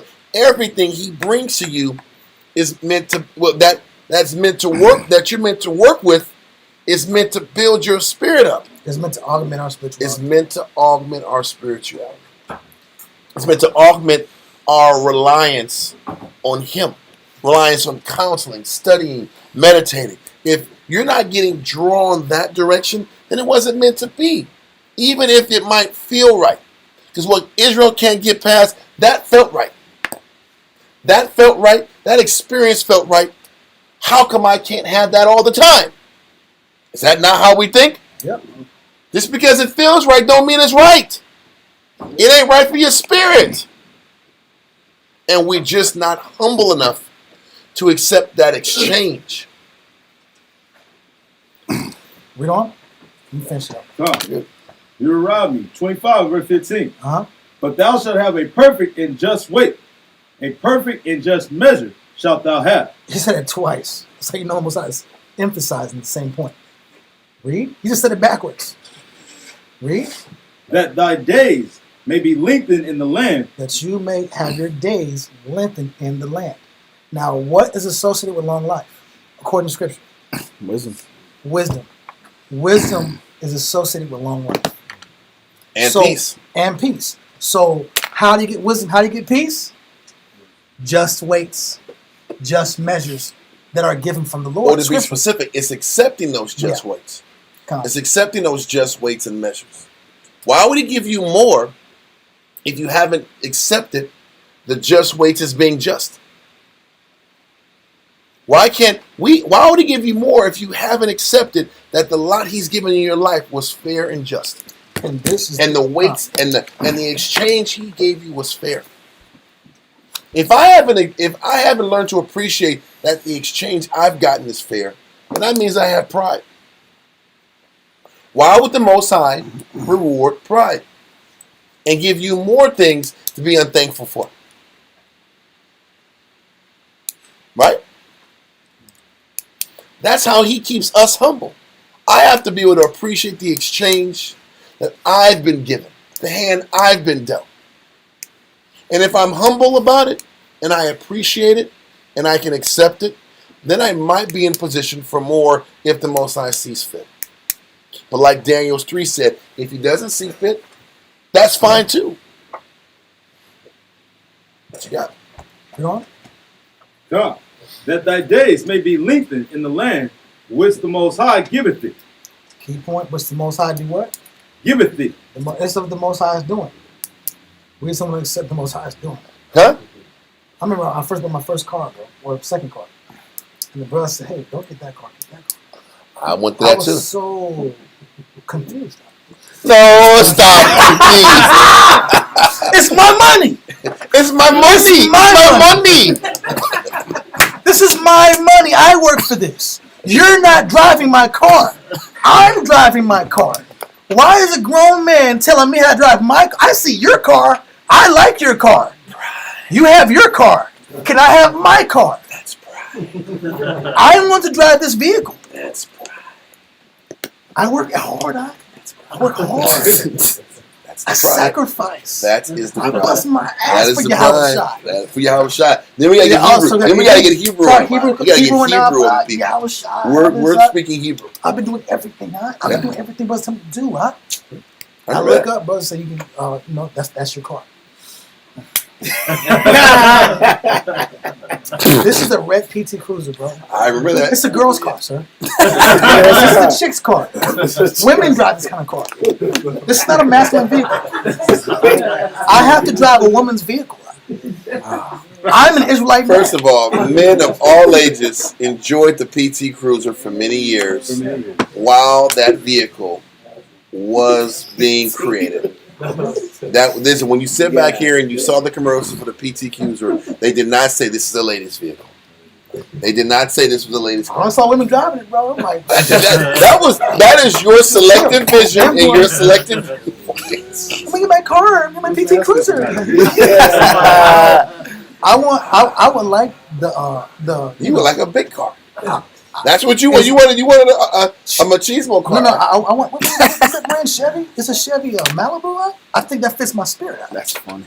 I think that fits my spirit. I want a Chevy. I had the same experience. I had to sit back and learn to suck it up too. Yeah. I wanted a Tahoe, brother, and I had to sit back and get some like S10 shit out. Yeah. I was like, "That's my car." That's my car. He was like, "No, you got to keep your car note down." You heard 50 Cent? He's like, "Hater, I love it, $100 on top out." And you see him riding in a Malibu out. I'm like, Lord, can I have that moment? I would like that same. But just so you know, the backdrop, the financing and the cost of the car was going to be too much to handle what we were making. I don't give a damn. That is the mind of the proud individual. I don't give a damn. I'll just figure. I'll figure it out. I won't eat. I'm gonna ride nice regardless. Listen, he is painting the picture of most of our people. I'll just suffer, sir. I don't want to sit back here and take the proper economically wise decision. No, I want to stop. This is brand new. This is a brand new car. It could be brand new as I want to be. That's the one. Because like I was taught, when I was young and I was just stacking my money up, I had a growing family. Me having a car note that was $450, $500 plus a $200+ insurance payment just wasn't wise. And I saw the same situation and I said, you know what? Let me just follow the direction and embrace what I had. The beautiful thing is after that car had its course, I went and got the one I wanted. Just like him. But this was still about the Most High reminding you, stop jumping beyond your means. This was still the lesson. Either I choose to look at it spiritually or I get carnal. And sit back and say, I have the right to make my own decisions and fall on my ass. Once again, how do I look at life in general? How do I process life? How do I choose to look at life? Am I going to choose to look at life at everything presented to me is about making spiritual choices? Or is it about me living the life I want to live and finding my own happiness? Whether it's cars, whether it's marriages, relationships, the work I live, the work I do, the life I have created for myself? Is it going to be about being spiritual and humble? Or is it going to be about my pride and my personal pursuits? Yes, sir. That's scary, because no one really wants to go all the way left. Yeah. You really want to stay in the middle. You want to talk about it. Done. That lukewarm thought process is really dangerous because I think that's really most. That's most people. That's most. Then that's the point. Because we want to sit back and turn on and turn off being spiritual. We want to turn it on when we think we need it. With the things that we don't really like about this work, we want to keep it middle and lukewarm. And that's us being biased towards the circumstances, towards the spirit of the circumstances he's trying to take us in the course of our life. And we wonder why Most High keeps stinging us for kicking against the pricks. Most High has an ebb and flow in a direction he's trying to take us. And more times than not, we fight that ebb and flow. Because that ebb and flow requires humility. If we sat back and just embraced the fact that when the Most High is putting us in these life-changing situations, do I choose the humble path or do I choose the proud path? There is something too when the scripture says the pride of life. The pride of life is my desire and ability to choose the path I want to go and establish my own steps in my own directions versus learning what submission really is and what being humble really is and what it really takes to have a relationship with the Heavenly Father. We all say we want to, but you don't gain a relationship. When you sit back and read all throughout Daniel's and Jeremiah, how did these guys have a relationship with the Heavenly Father? It was through humility. It was through humility and servitude when the Most High started showing himself and revealing himself to these men. You think we're any different? These men showed through their life that their life course was about accepting a humble path that he was taking them. And because there was an embrace of that, is why the Most High gave them understanding, greater understanding in the Word. Once again, are we here to gain carnal blessings? Or are we here to grow and truly understand the will of the Heavenly Father? If you're here to get and understand the will of the Heavenly Father, then what you're losing and not getting in the flesh really shouldn't matter. Thank you for saying that, because that's the truth. We want a great lesson, then we go and live our life. We want a good lesson on a Friday or a Saturday or a Wednesday, and we go do what we want to do after that. And then pursue our desires after that. Our commitment level is piss poor to the fact that we don't even realize we're kicking against the bricks half the time. Now take that and go to Isaiah 1 and 4. Come. Isaiah chapter 1, verse 4 reads, sinful nation, a people laden with iniquity. He's calling Israel a sinful nation, and they're laden with iniquity. We're laden with our own personal desires, our own personal passions, our own personal intentions. Read on. A seed of evildoers. We're a nation of people that just want to do. We want to do good a couple days a week. We want to do good in gathering times, and then sit back and do our thing other times. Read on. Children that are corrupters. Mm-hmm. They have forsaken the Lord. They have provoked the Holy One of Israel unto anger. They are gone away backward. We're those oxen that don't just embrace the fact that we're created to serve and to play a part. That's what an ox is supposed to do. He's a beast of burden, and he was created for a job. Are not we servants? Is that not what Leviticus 25:55 says? We were created to play a part. We were created to serve. But just like that ox, we want to go backwards and not forward. Read verse 5. Why should ye be stricken anymore? He says, why should you keep getting these damn gold cuts? I keep pricking you with these gold pricks, and it's not changing you. I keep pricking you and bleeding you and pricking you and bleeding you, and you still just do what you want to do. Is this not us? Is this not the tale of our life? How many checks is it going to take for you to change your life? Do you have to start having bodily functions shut down? before you stop living the life you live? There's people that sit back here, know they can't drink alcohol, but they keep drinking alcohol. Then their liver shuts down. There's people I've known who know they ain't supposed to smoke cigarettes because their lungs are messed up. What do they keep doing? Smoke cigarettes. You're like, I keep striking you. I keep stinging you. I keep checking you. I keep punishing you. And you still don't listen. Read on. Come, ye will revolt more and more. Listen, so you could have taken it off. So we'll sit back here, and the more we bleed, the more we get bruises.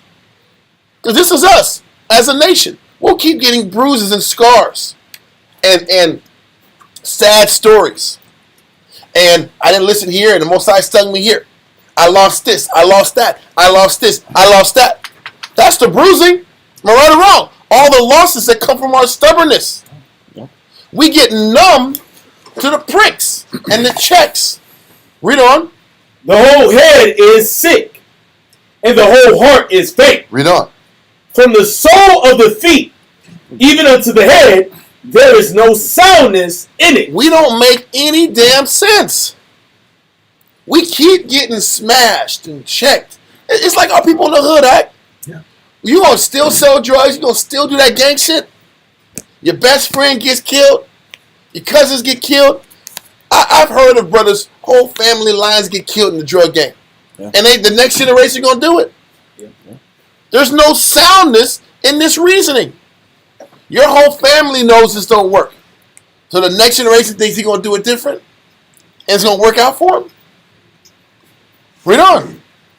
From the sole of the feet, even unto the head, there is no soundness in it, but wounds and bruises. This is what is left in our body. From all the gold pricks, all the checks, and all the readjustments, all we have to show for our life in the truth are wounds, read on, bruises, and petrifying sores. putrefying sores. Putrefying. Open sores that haven't healed. Yeah. These are all these Israelites that have the knowledge, but they keep losing. They keep suffering. They keep getting stung. Because they don't listen. He says the whole head is sick. There's no soundness in how we operate. Because the Most High is trying to direct our steps, but we're steadily just not listening. And we wonder why we lose this. We lose the people we love. We lose our stability. We lose our peace.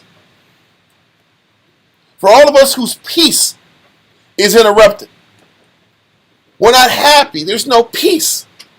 It's because we're kicking against the pricks, and we continue to kick against the pricks because we have a different version of peace than the Most High has a version of peace for us. We have a different version, and we're not going to stop until we get the version of peace that we want. And in the process of us pursuing this peace, we're bloody, we have wounds, we have bruises, and we have wounds that haven't healed. Now where it says putrefying sores, now there's infection. Issues and wounds that have been unattended. And we wonder why the Most High is unhappy with our life. Because he's trying to direct us the right way, and we refuse to accept it.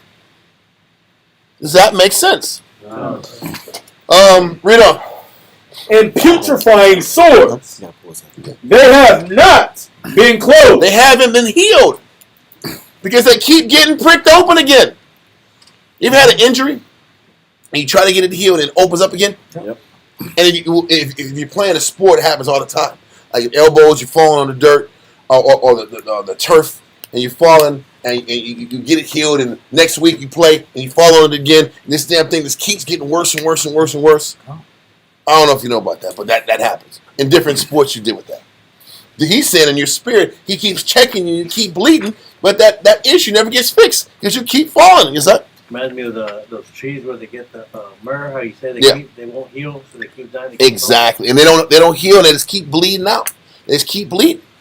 This is our spirit because we just refuse to accept how the Most High is corralling us to a spiritual path.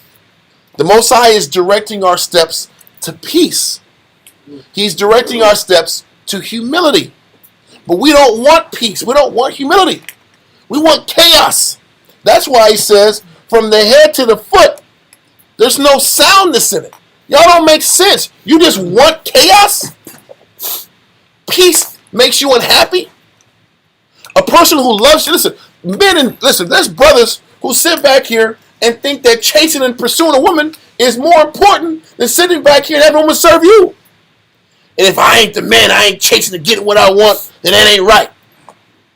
Brother, listen, that's a real thing. That's real. There's certain men who think that if I'm not this apex predator ass nigga, and I'm not just getting what I want, it wasn't gratifying enough. Versus a person just coming and say, I want to serve you. And you say, cool. If you're not sitting back here running for 30 minutes and you jump on and your mouth is all bloody, it wasn't working.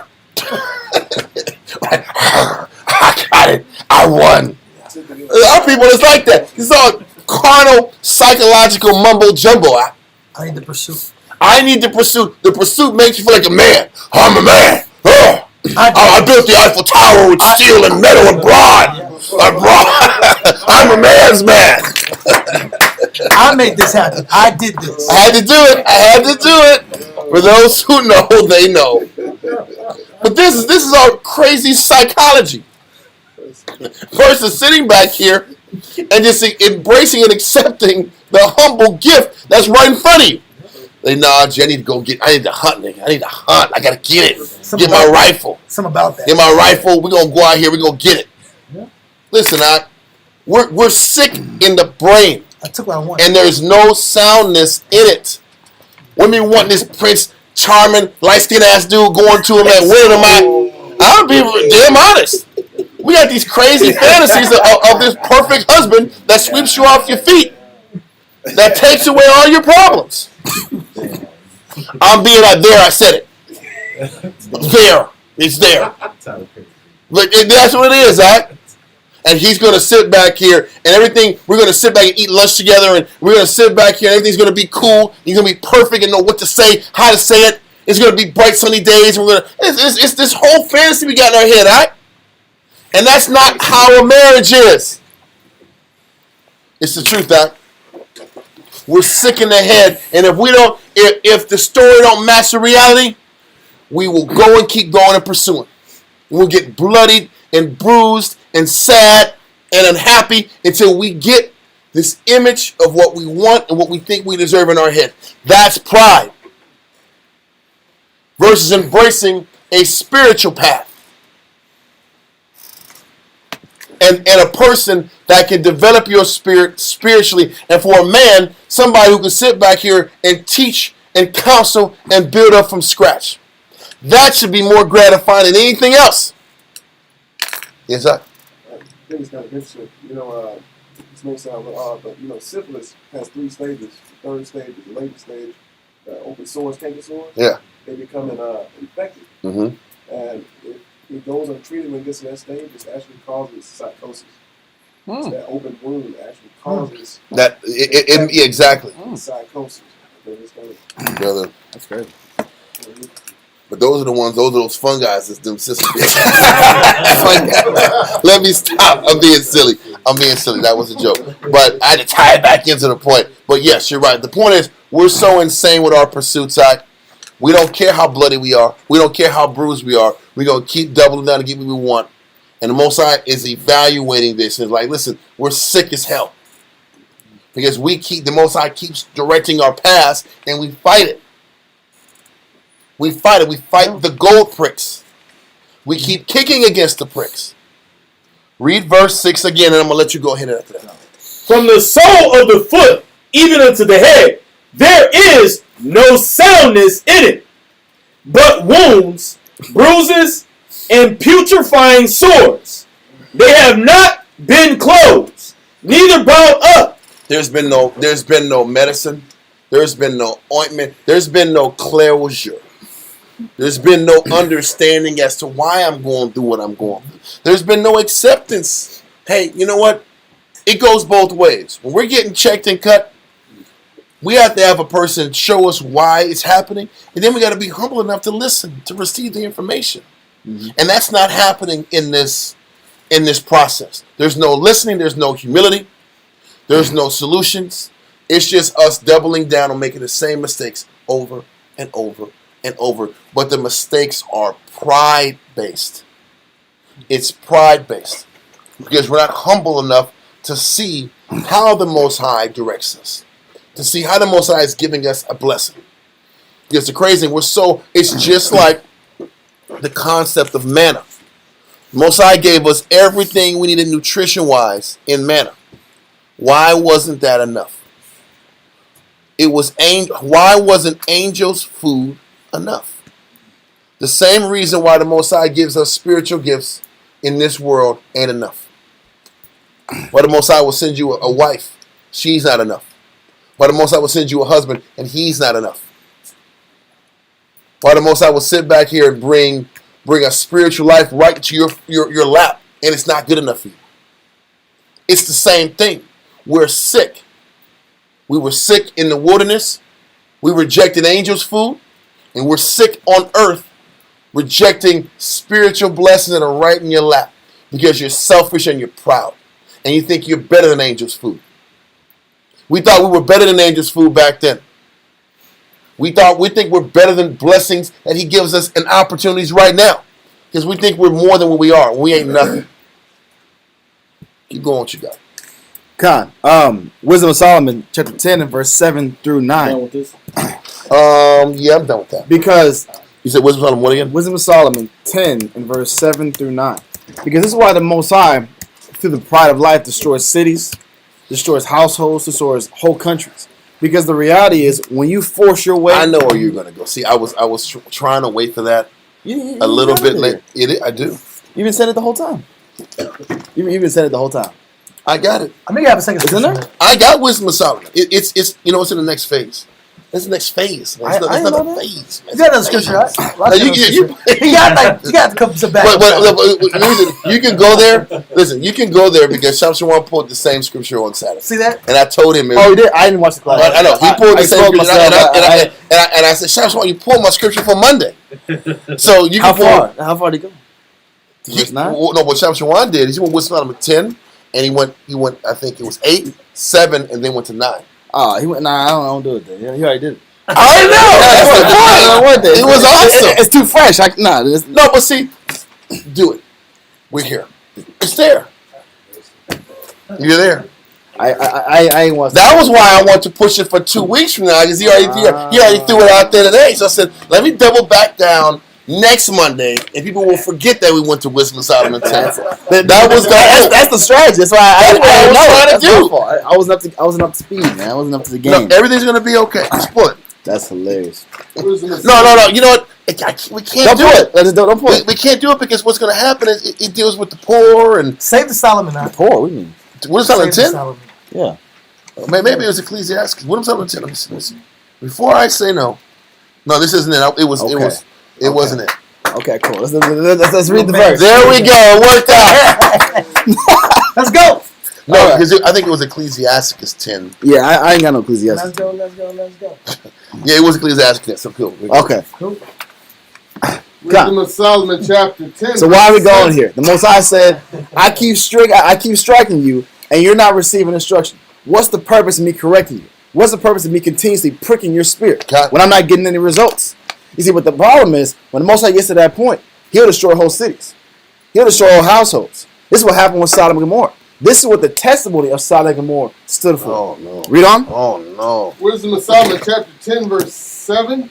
Yes, sir. Of whose wickedness, even to this day, the wasteland that smoketh is a testimony. To this day, Sodom and Gomorrah is a testimony to what not to do, what pride not to have. The pride in yourself, the pride in what you want to do, the pride in going in contrary ways, the pride in not accepting what the Most High is giving you, what the new life that the Most High is trying to give you. Because what did the pillar of salt represent? I'm not accepting that this new life that the Most High is bringing me out of is not what I had. Just so you know, that area where Sodom and Gomorrah was burned, the items there are still flammable. Yep. Yeah. It's still flammable. And it's a reminder of the wickedness that had to go. It is still flammable.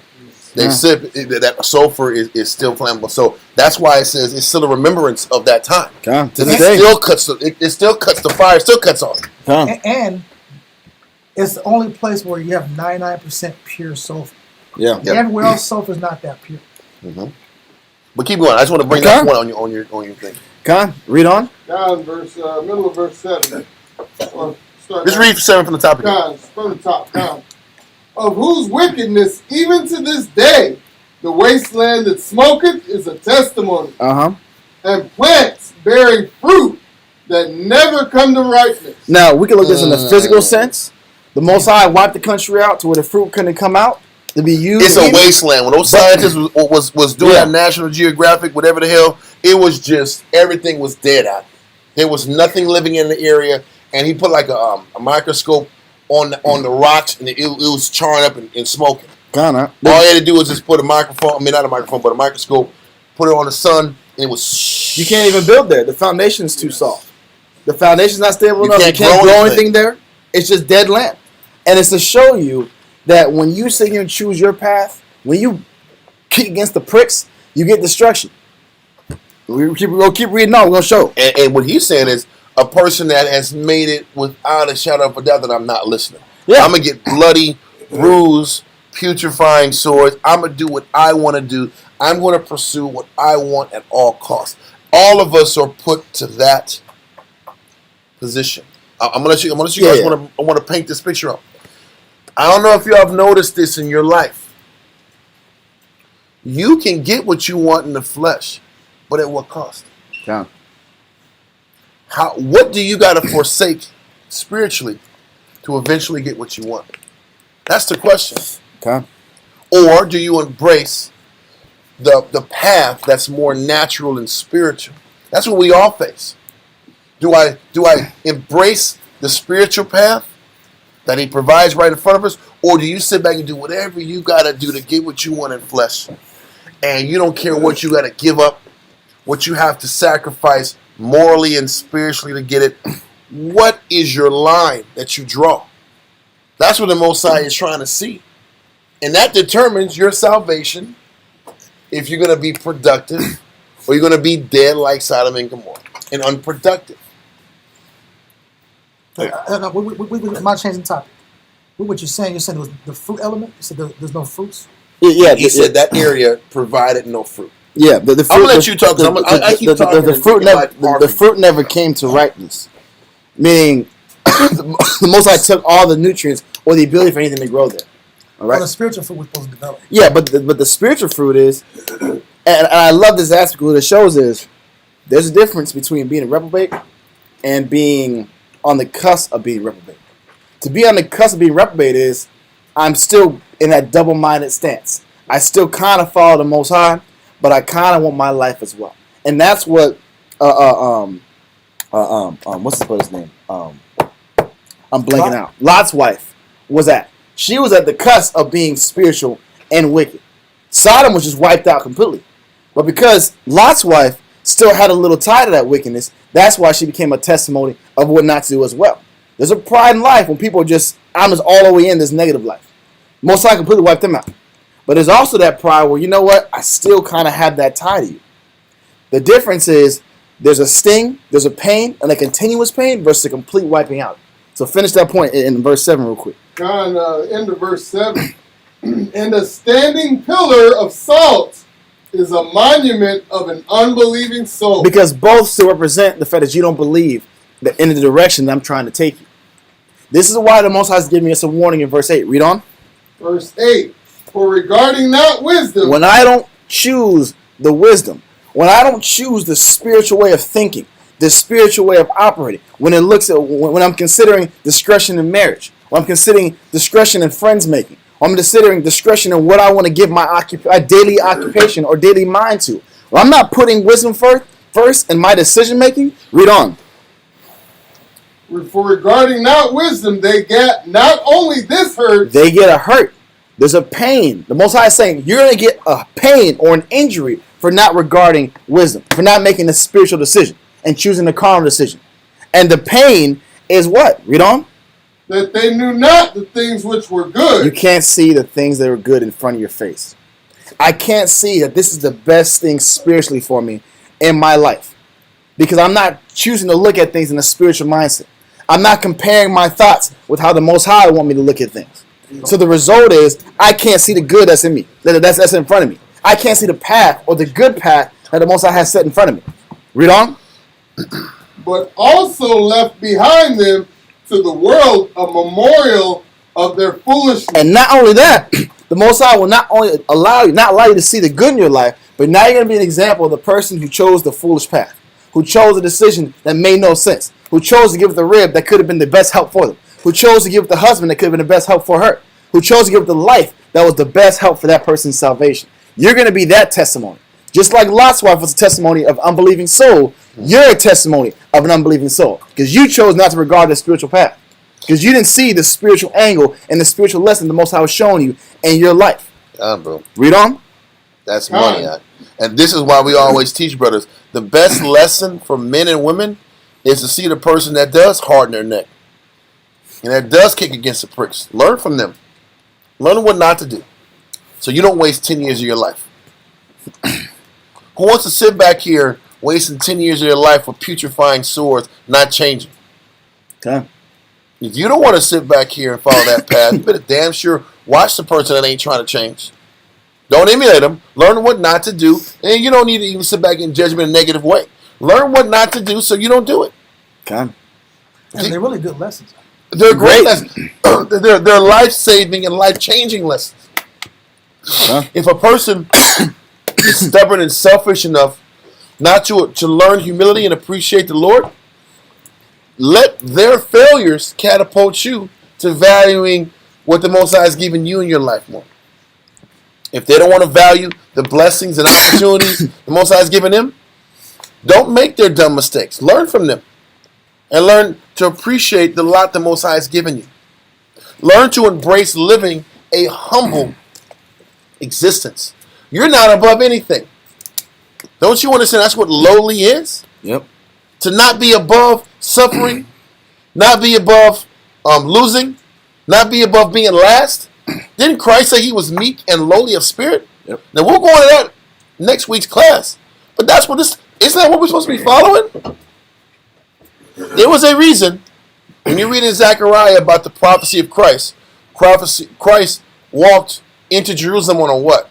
White mountain. On a donkey. What that represent? I'm not above nothing.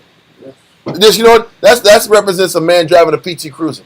It's the truth. Not the flyest stuff. Well, you know what? That donkey ain't flying, bro. You pull out, try to drip up hard. You like, come on, PT Cruiser, bro. Well, I'm gonna say this. So listen, I'm not That's gonna go back there. in the This is not the same donkey. But listen, I'm just bringing out the point. The donkey is there's no fanfare. There's nothing to be proud about on the carnal about that. It's a saltine now. It's a saltine. Everything the Most High is trying to teach us. It's not about how this thing makes you look and augments who you want people to look at you as. Because that's why people choose certain mates, want a certain husband, want a certain wife. Because we want that person to augment what we think of ourselves as. Yep. That's why it's got to be this person with this look. Because I have such a loathing about the looks the Most High gave me. I need somebody else to sit back here and make me feel better than or better than who I am. I'm sorry, I didn't know. No, it's right on point. Finish that point in that verse. God, end of verse 8. So that in the things wherein they offended, they could not so much as be hid. The reason why the Most High makes you a memorial for your foolish decisions and your marriage blowing up in your face and you're weighing over your head in your bills because you want to get the most flashy car, the most flashy house, way out of your lifestyle because you had to fit an image.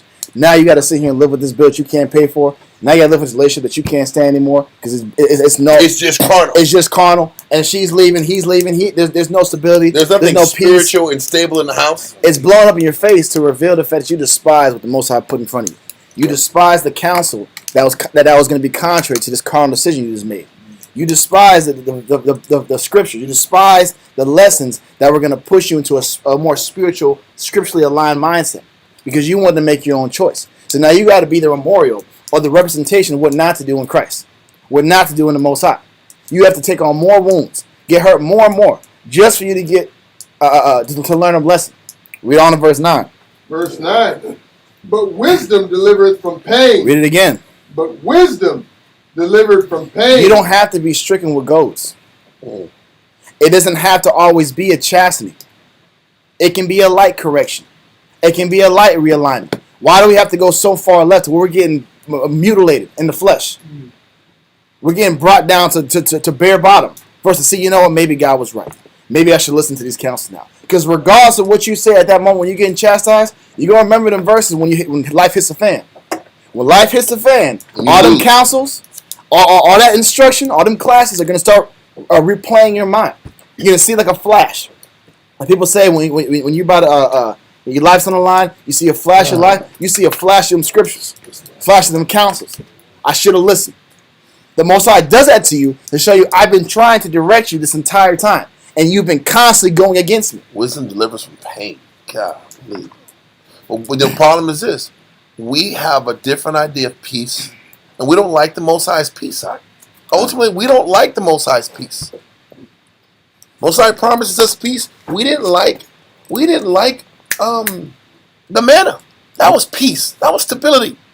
He gave every person enough food to sustain and nourish their bodies, and that wasn't good enough. That proves we don't value the Lord's peace. We don't value, I work hard every day. I come home, I have a family, but I got to study. And then after I study, I have my family to attend to. People don't like that. No. There's no fun in that. Or a wife, I got to sit back here and serve, I got to work all day, then I got to come home and clean and cook. Then I got to serve my husband. They don't want that life. Our women want to sit back and be free with no responsibilities, to be whores out there in the world. Okay. That's what they want. And we want the same damn thing. We want freedom. Everybody wants freedom. But freedom comes with pain. Okay. And that's what we don't want to accept. Freedom and the pursuit of the pride of life comes with a cost. It's loss, it's pain, it's sadness. There's more stuff right there. There's sadness, there's inconsistency, there's instability. And there's regret. And there's regret. Read on from the top again. John, verse 9.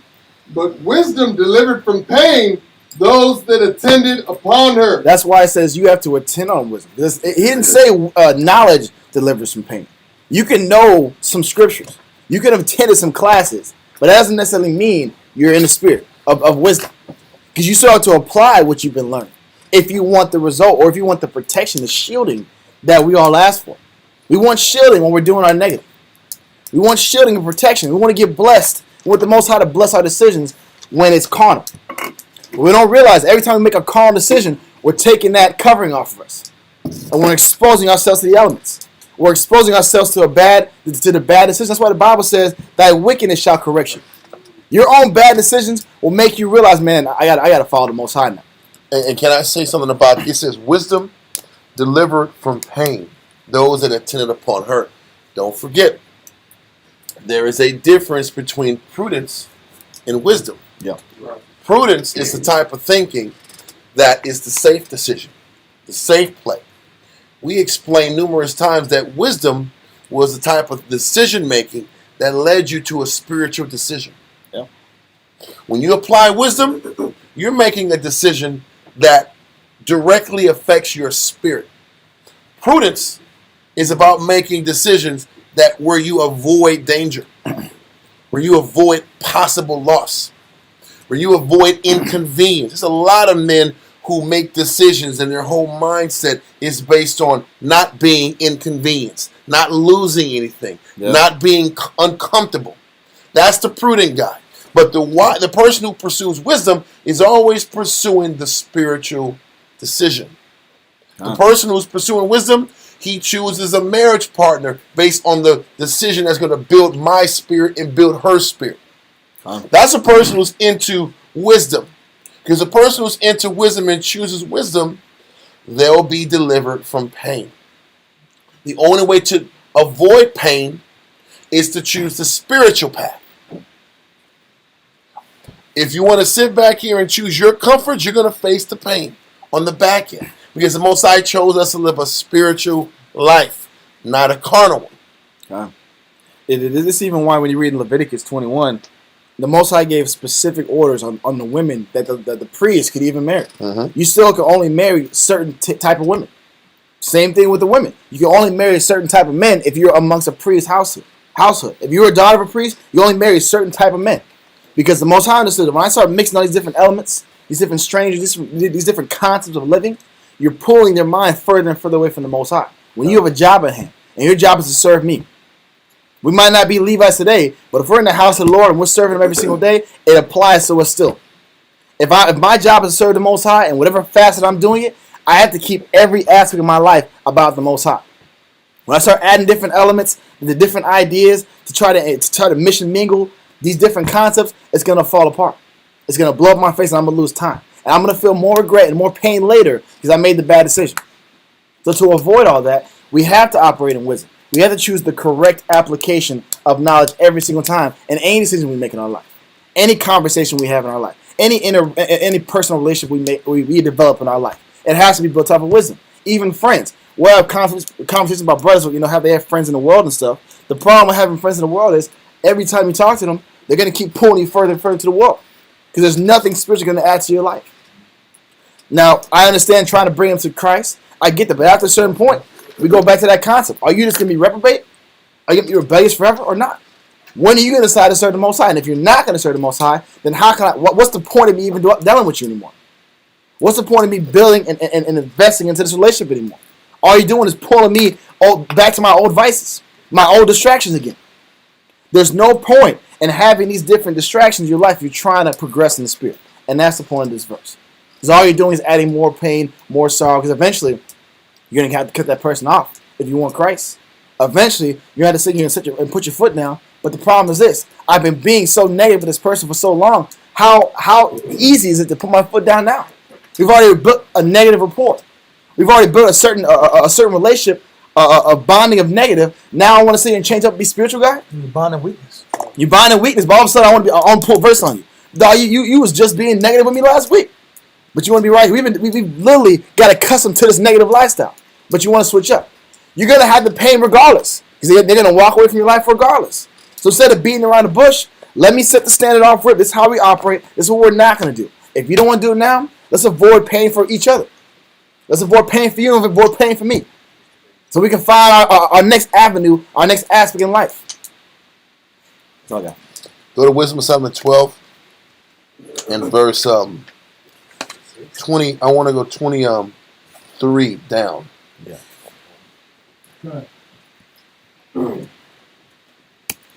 Wisdom of Solomon, chapter 12 and verse 23. Matter of fact, give me verse 21. Wisdom of Solomon, chapter 12 and verse 21. With how great circumspection didst thou judge thy own sons, unto whose fathers thou hast sworn, and made covenants of good promises. Listen, this is why the Most High is so hard on us. Because his intention is to deal with us circumspectly, deal with us wisely, and build us into the spiritual men and women we're supposed to be. So he's hard on us. He doesn't sit back here and feed the carnal in us. And if he thinks that our decision making and our mindset is going to drift us to carnal pursuits, he pushes us away from that direction by stinging us with these goads. That's how he operates with us circumspectly. Read on. Therefore, whereas thou dost chasten us, thou scourgest our enemies 1,000 times more, to the intent that when we judge, we should carefully think of thy goodness. The problem is we're not even spiritual enough to look at the Most High's correction of us as good. We still haven't even grown up to realize the chastisements and the checks he puts us through is him loving us. We don't even have the conscience in mind to see how the Most High deals with the nations harsher than us. How the nations have a worser deal than us. We don't even think that way. Because we're babes in the spirit. Read on. Okay. And when we ourselves are judged, we should look for mercy. Mm-hmm. Wherefore, Whereas men had lived dissolutely, dissolutely meaning and lax unrighteously. in their laws, lax in their morals.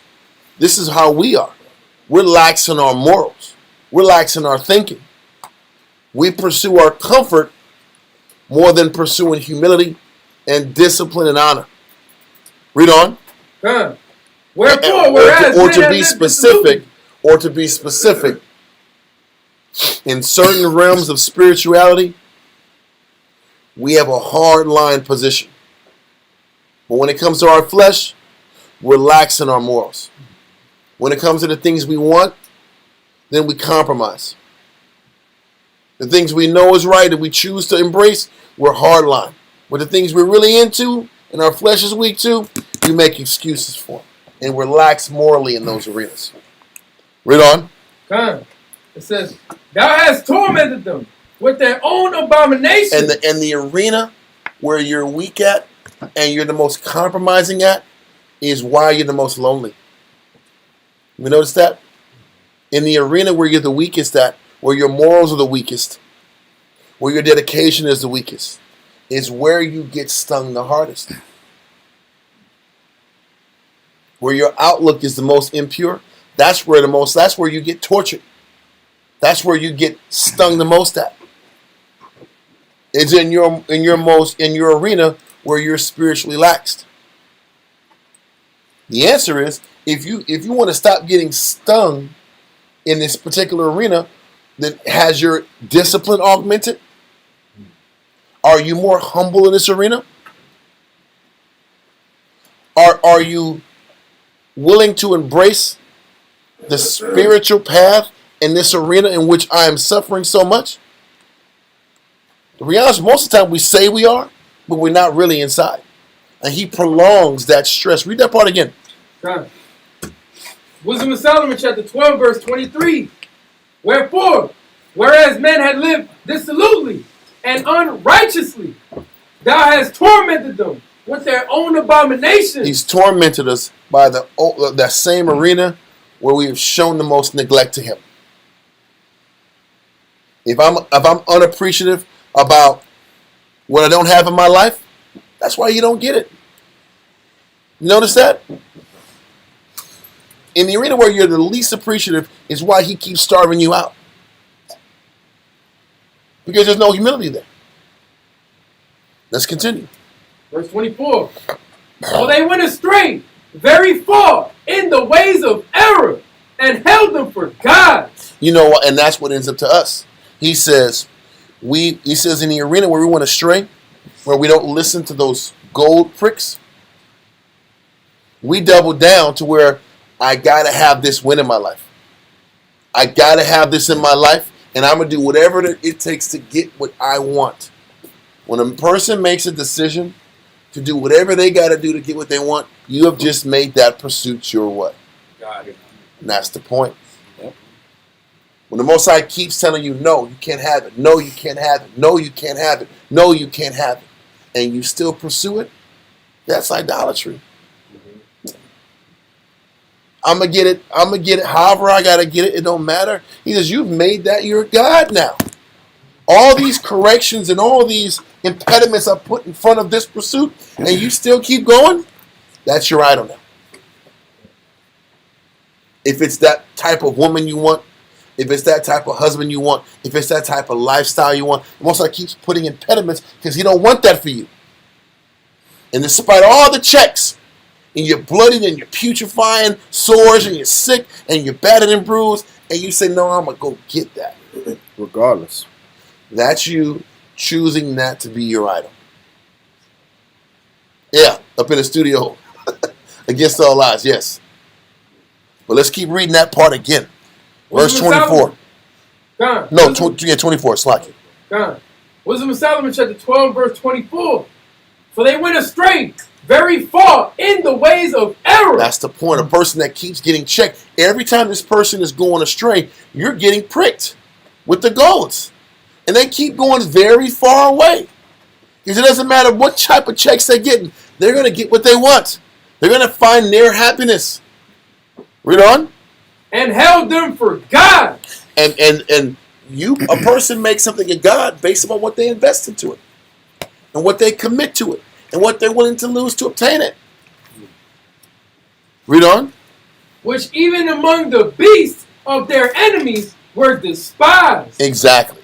Because listen, if you have to sit back here and compromise your belief that much, you've lost all respect. Where's your honor? Where's your belief in your power? Will you just stow your salvation away for a woman? That's why the Bible says, "Why trimmest thou thy way to seek love?" God, to trim is that to fluctuate. Yep. I fluctuate morals. I fluctuate ideas. I fluctuate my principles to achieve what I want. The love don't got to just be a woman or a man. It just be what I want in life. Yep. I'm gonna fluctuate my morals to get what I want. So I'm almost like constantly asking, why are you making this decision? Because when you trim your decision, when you trim your way of operating to get what you want, you forget me in the process. you're losing your whole dignity as an individual in Christ just to get what you want for some short temporary time, and you're going to lose it anyway? What kind of a fool are you? Read on. It says, which even among the beasts of their enemies were despised, being deceived as children of no understanding. But that's because we are children of no understanding. Because we don't understand that we were created to be servants. We were created to be humble. We were created to make decisions that were based upon developing our spirit.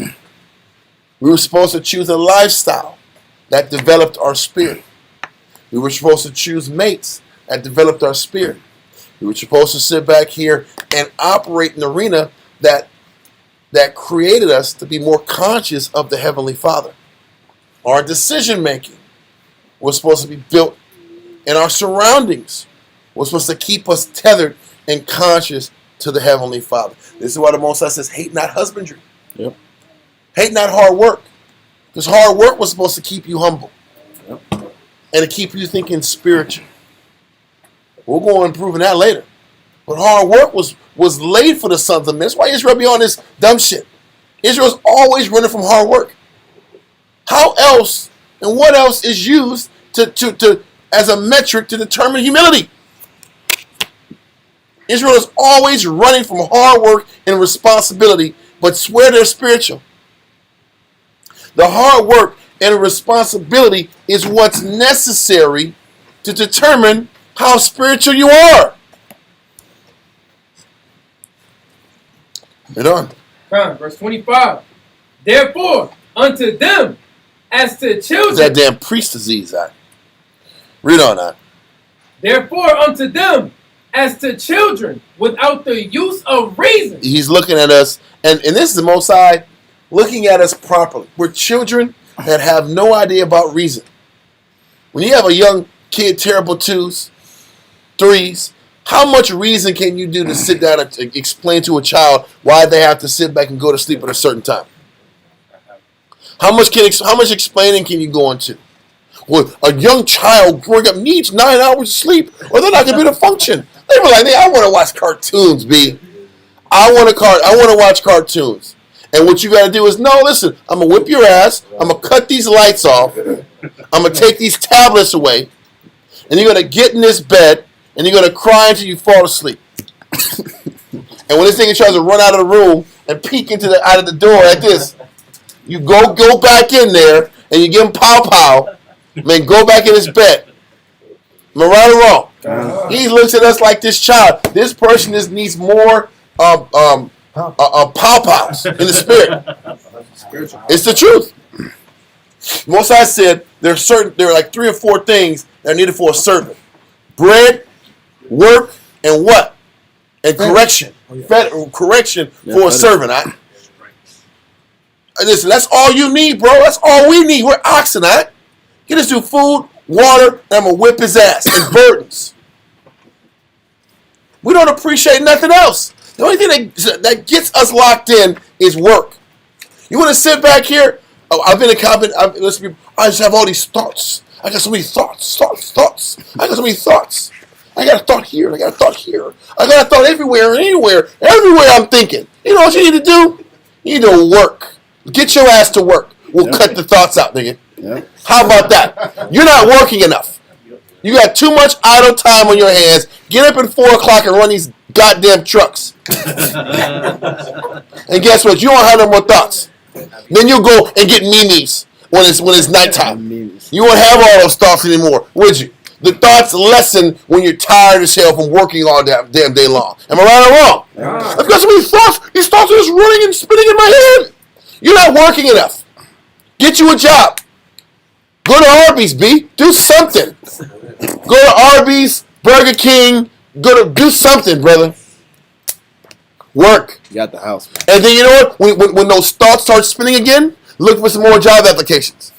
How about that? Or I get so many thoughts. Clean your house. Yeah. I don't know. I can't control these spirits that's running. Okay. Cook a meal. Get off your ass and do some burdens. Because you know, if you can't control your thoughts, that means you got to go to work. You got too much time to ponder on the things you're pondering, and you're being the thinker. So many things to think about and meditate about. You want to be meditation, man? You got work for you. Take some overtime at the job. How about that? That's the truth. I don't know if you've noticed it. When you want to sit back and wander and you want to be the floater guy, it always brings chaos to you. Things you got to sit back, working, busy shit to keep you right. Shit starts to break down. There's a problem. There's a counsel you got to give your mind to. That's the most I say. Listen, you got too much free time in your mind. That's real. Wow. It says, commit thy works unto the Lord, and thy thoughts will be established. So the Most High is going to give you some spiritual work to do. Get off your ass and do something for the goddamn weekend. Maybe you got negative thoughts because you ain't doing a damn thing. This is the truth. There's plenty of dishes to clean. There's plenty of clothes to clean. There's something to do. Anyway, let's continue reading the book of some Lord. There's more reading that needs to be done. Where are we at? Verse 25. Continue. Wisdom of Solomon, chapter 12, verse 25. Therefore unto them, as to children, without the use of reason, thou didst send a judgment to mock. So when we don't listen and we want to do our way and all the little pinpricks don't work, then he sits back here and hits us harder out to shame us. Yep. To humble us. The mocking is to shame us with the hope that we'll get right after we fall on our face. Read on. Verse 26. But they that would not be reformed by that correction, wherein he dallied with them. Give me dally. Or give me dally. He says, for look, for what things they grudged. I'm sorry, verse 26. But they that would not be reformed, which is a lot of us, we're getting pricked and pricked and pricked and checked and checked and checked, and we still don't listen. He said, wherein he dallied with them. What's dally? Dally in 1828. Literally, to delay, to linger, to wait. The Most High has enough mercy on us to delay the judgment. He's given us these little pinprick checks because he's not trying to just slam us. But we don't listen. We don't follow. And the Most High is dallying with us. He's buying his time. Before he's like, I just got to hit him now.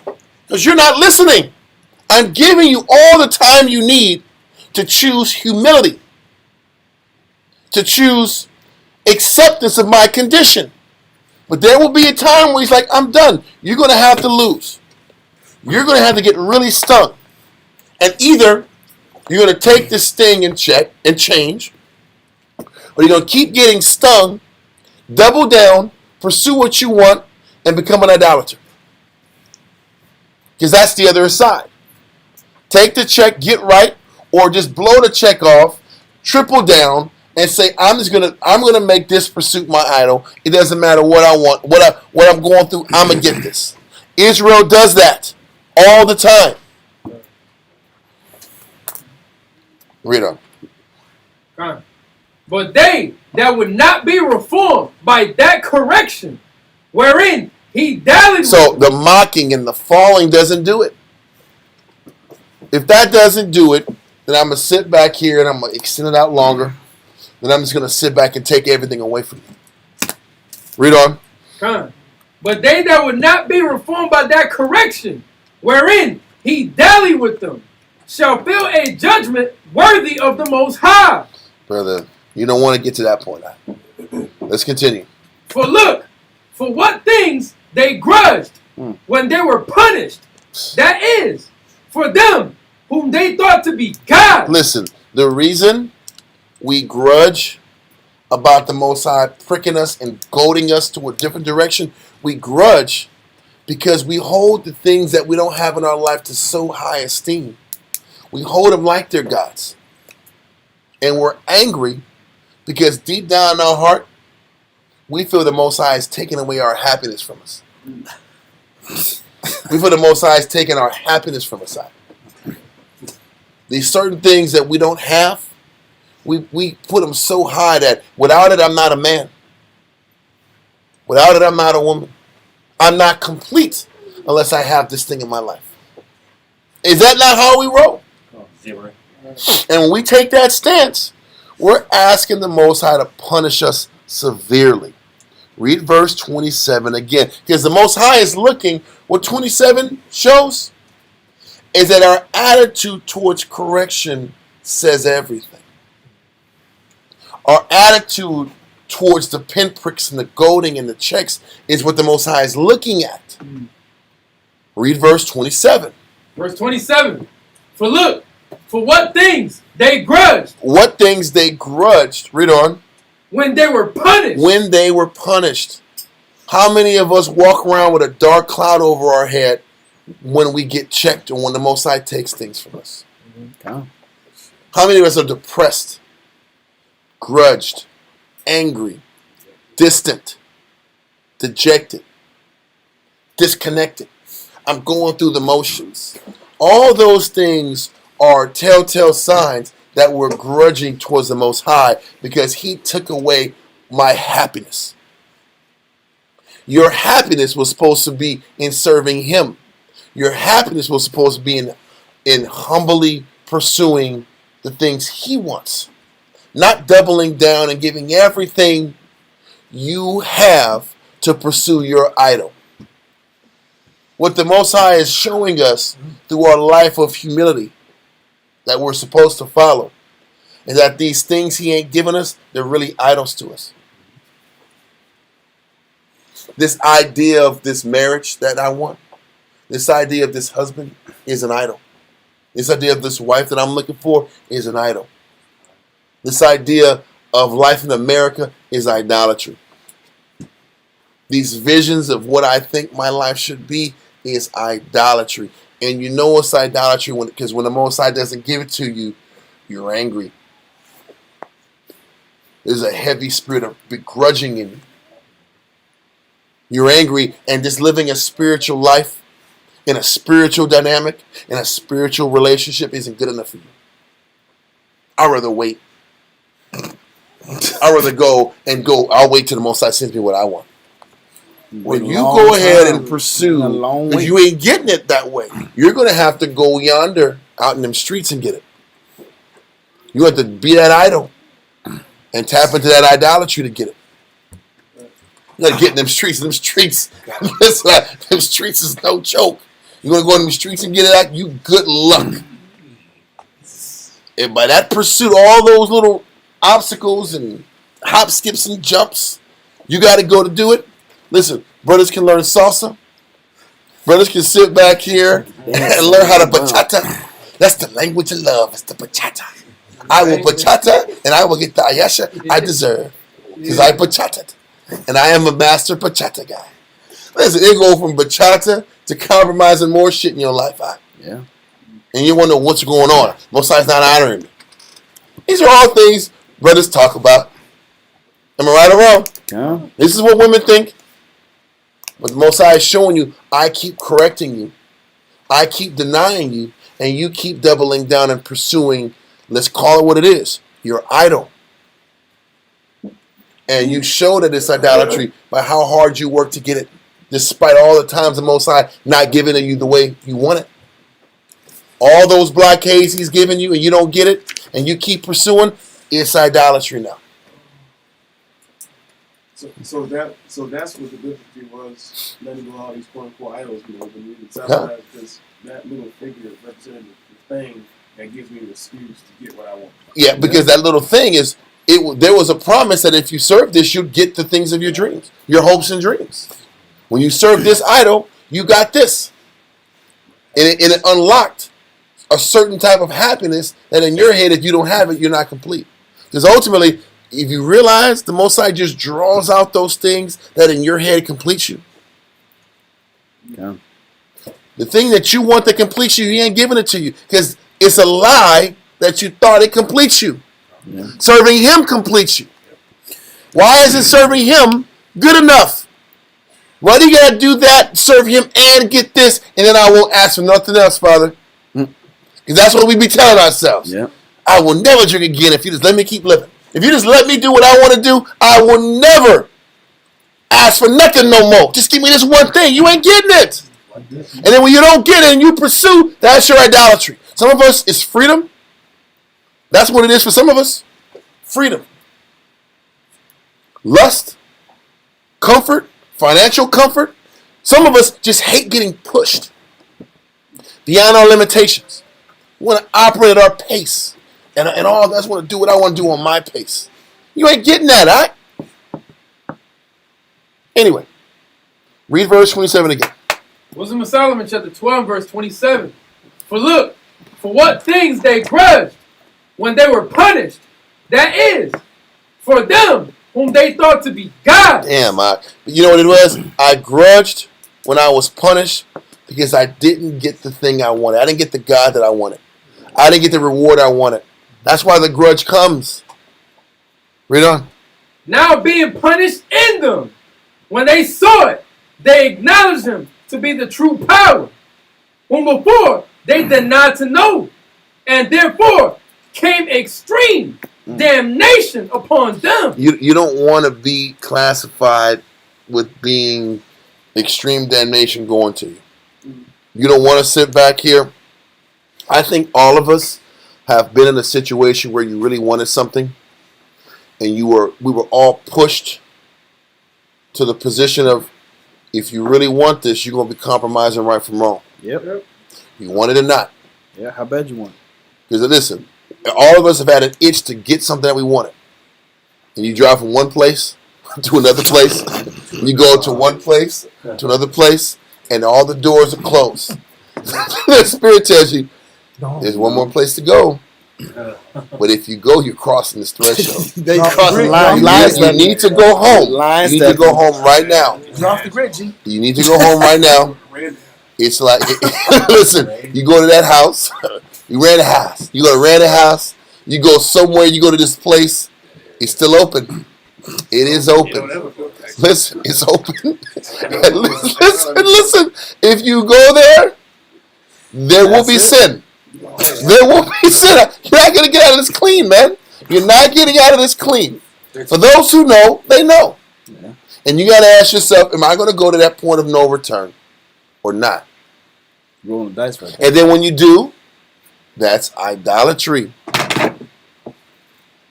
And then when we sit back here and choose idolatry, extreme damnation comes behind it. Last verse. Let's go to Ecclesiastes in the Apocrypha 16 and 11.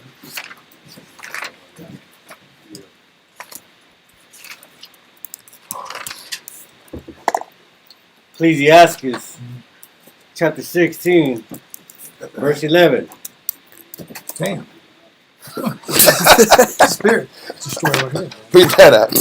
And if there be one stiff-necked among the people, If there's a person that's going to pursue his will, despite all the bludgeonings and the corrections and the chastisements and the goading, the guy's just got to get it. He's got. What was that guy's house again? Randy's If you got to go to Randy's house now, you got to go to Randy's. Randy got alcohol. He got whatever you want there. Whatever your vice is, it is there. It's one of them. It's one of them houses in the country. It's like a clubhouse. It's like a club and it's a house and it's an after hours spot. But listen, for those people who got to get what they want, read on. And if there be one stiff-necked among the people, it is marvel if he escape punished. It's a Unpunished. marvel. It is a marvel Man. if he escapes unpunished. That means you're gonna get stung out. I need that in mind. If you don't listen, you're not humble. If your pride is too strong, you don't accept the humble path that brings about peace. Don't be surprised when you lose. That's Read on. crazy. Says, for mercy and wrath are with him. Mm-hmm. He is mighty to forgive and to pour out displeasure. But when you're stiff-necked, you think you're going to get the forgiveness? Or you're going to get the displeasure? You're going to get the displeasure because you're stiff-necked and you got to get what you want. You got to pursue that idol. And you're not going to come out unscathed. That, we'll let class go. No, we're done. That's it. That's it. We're sit. Shalom, Israel. See y'all on Wednesday. Shalom.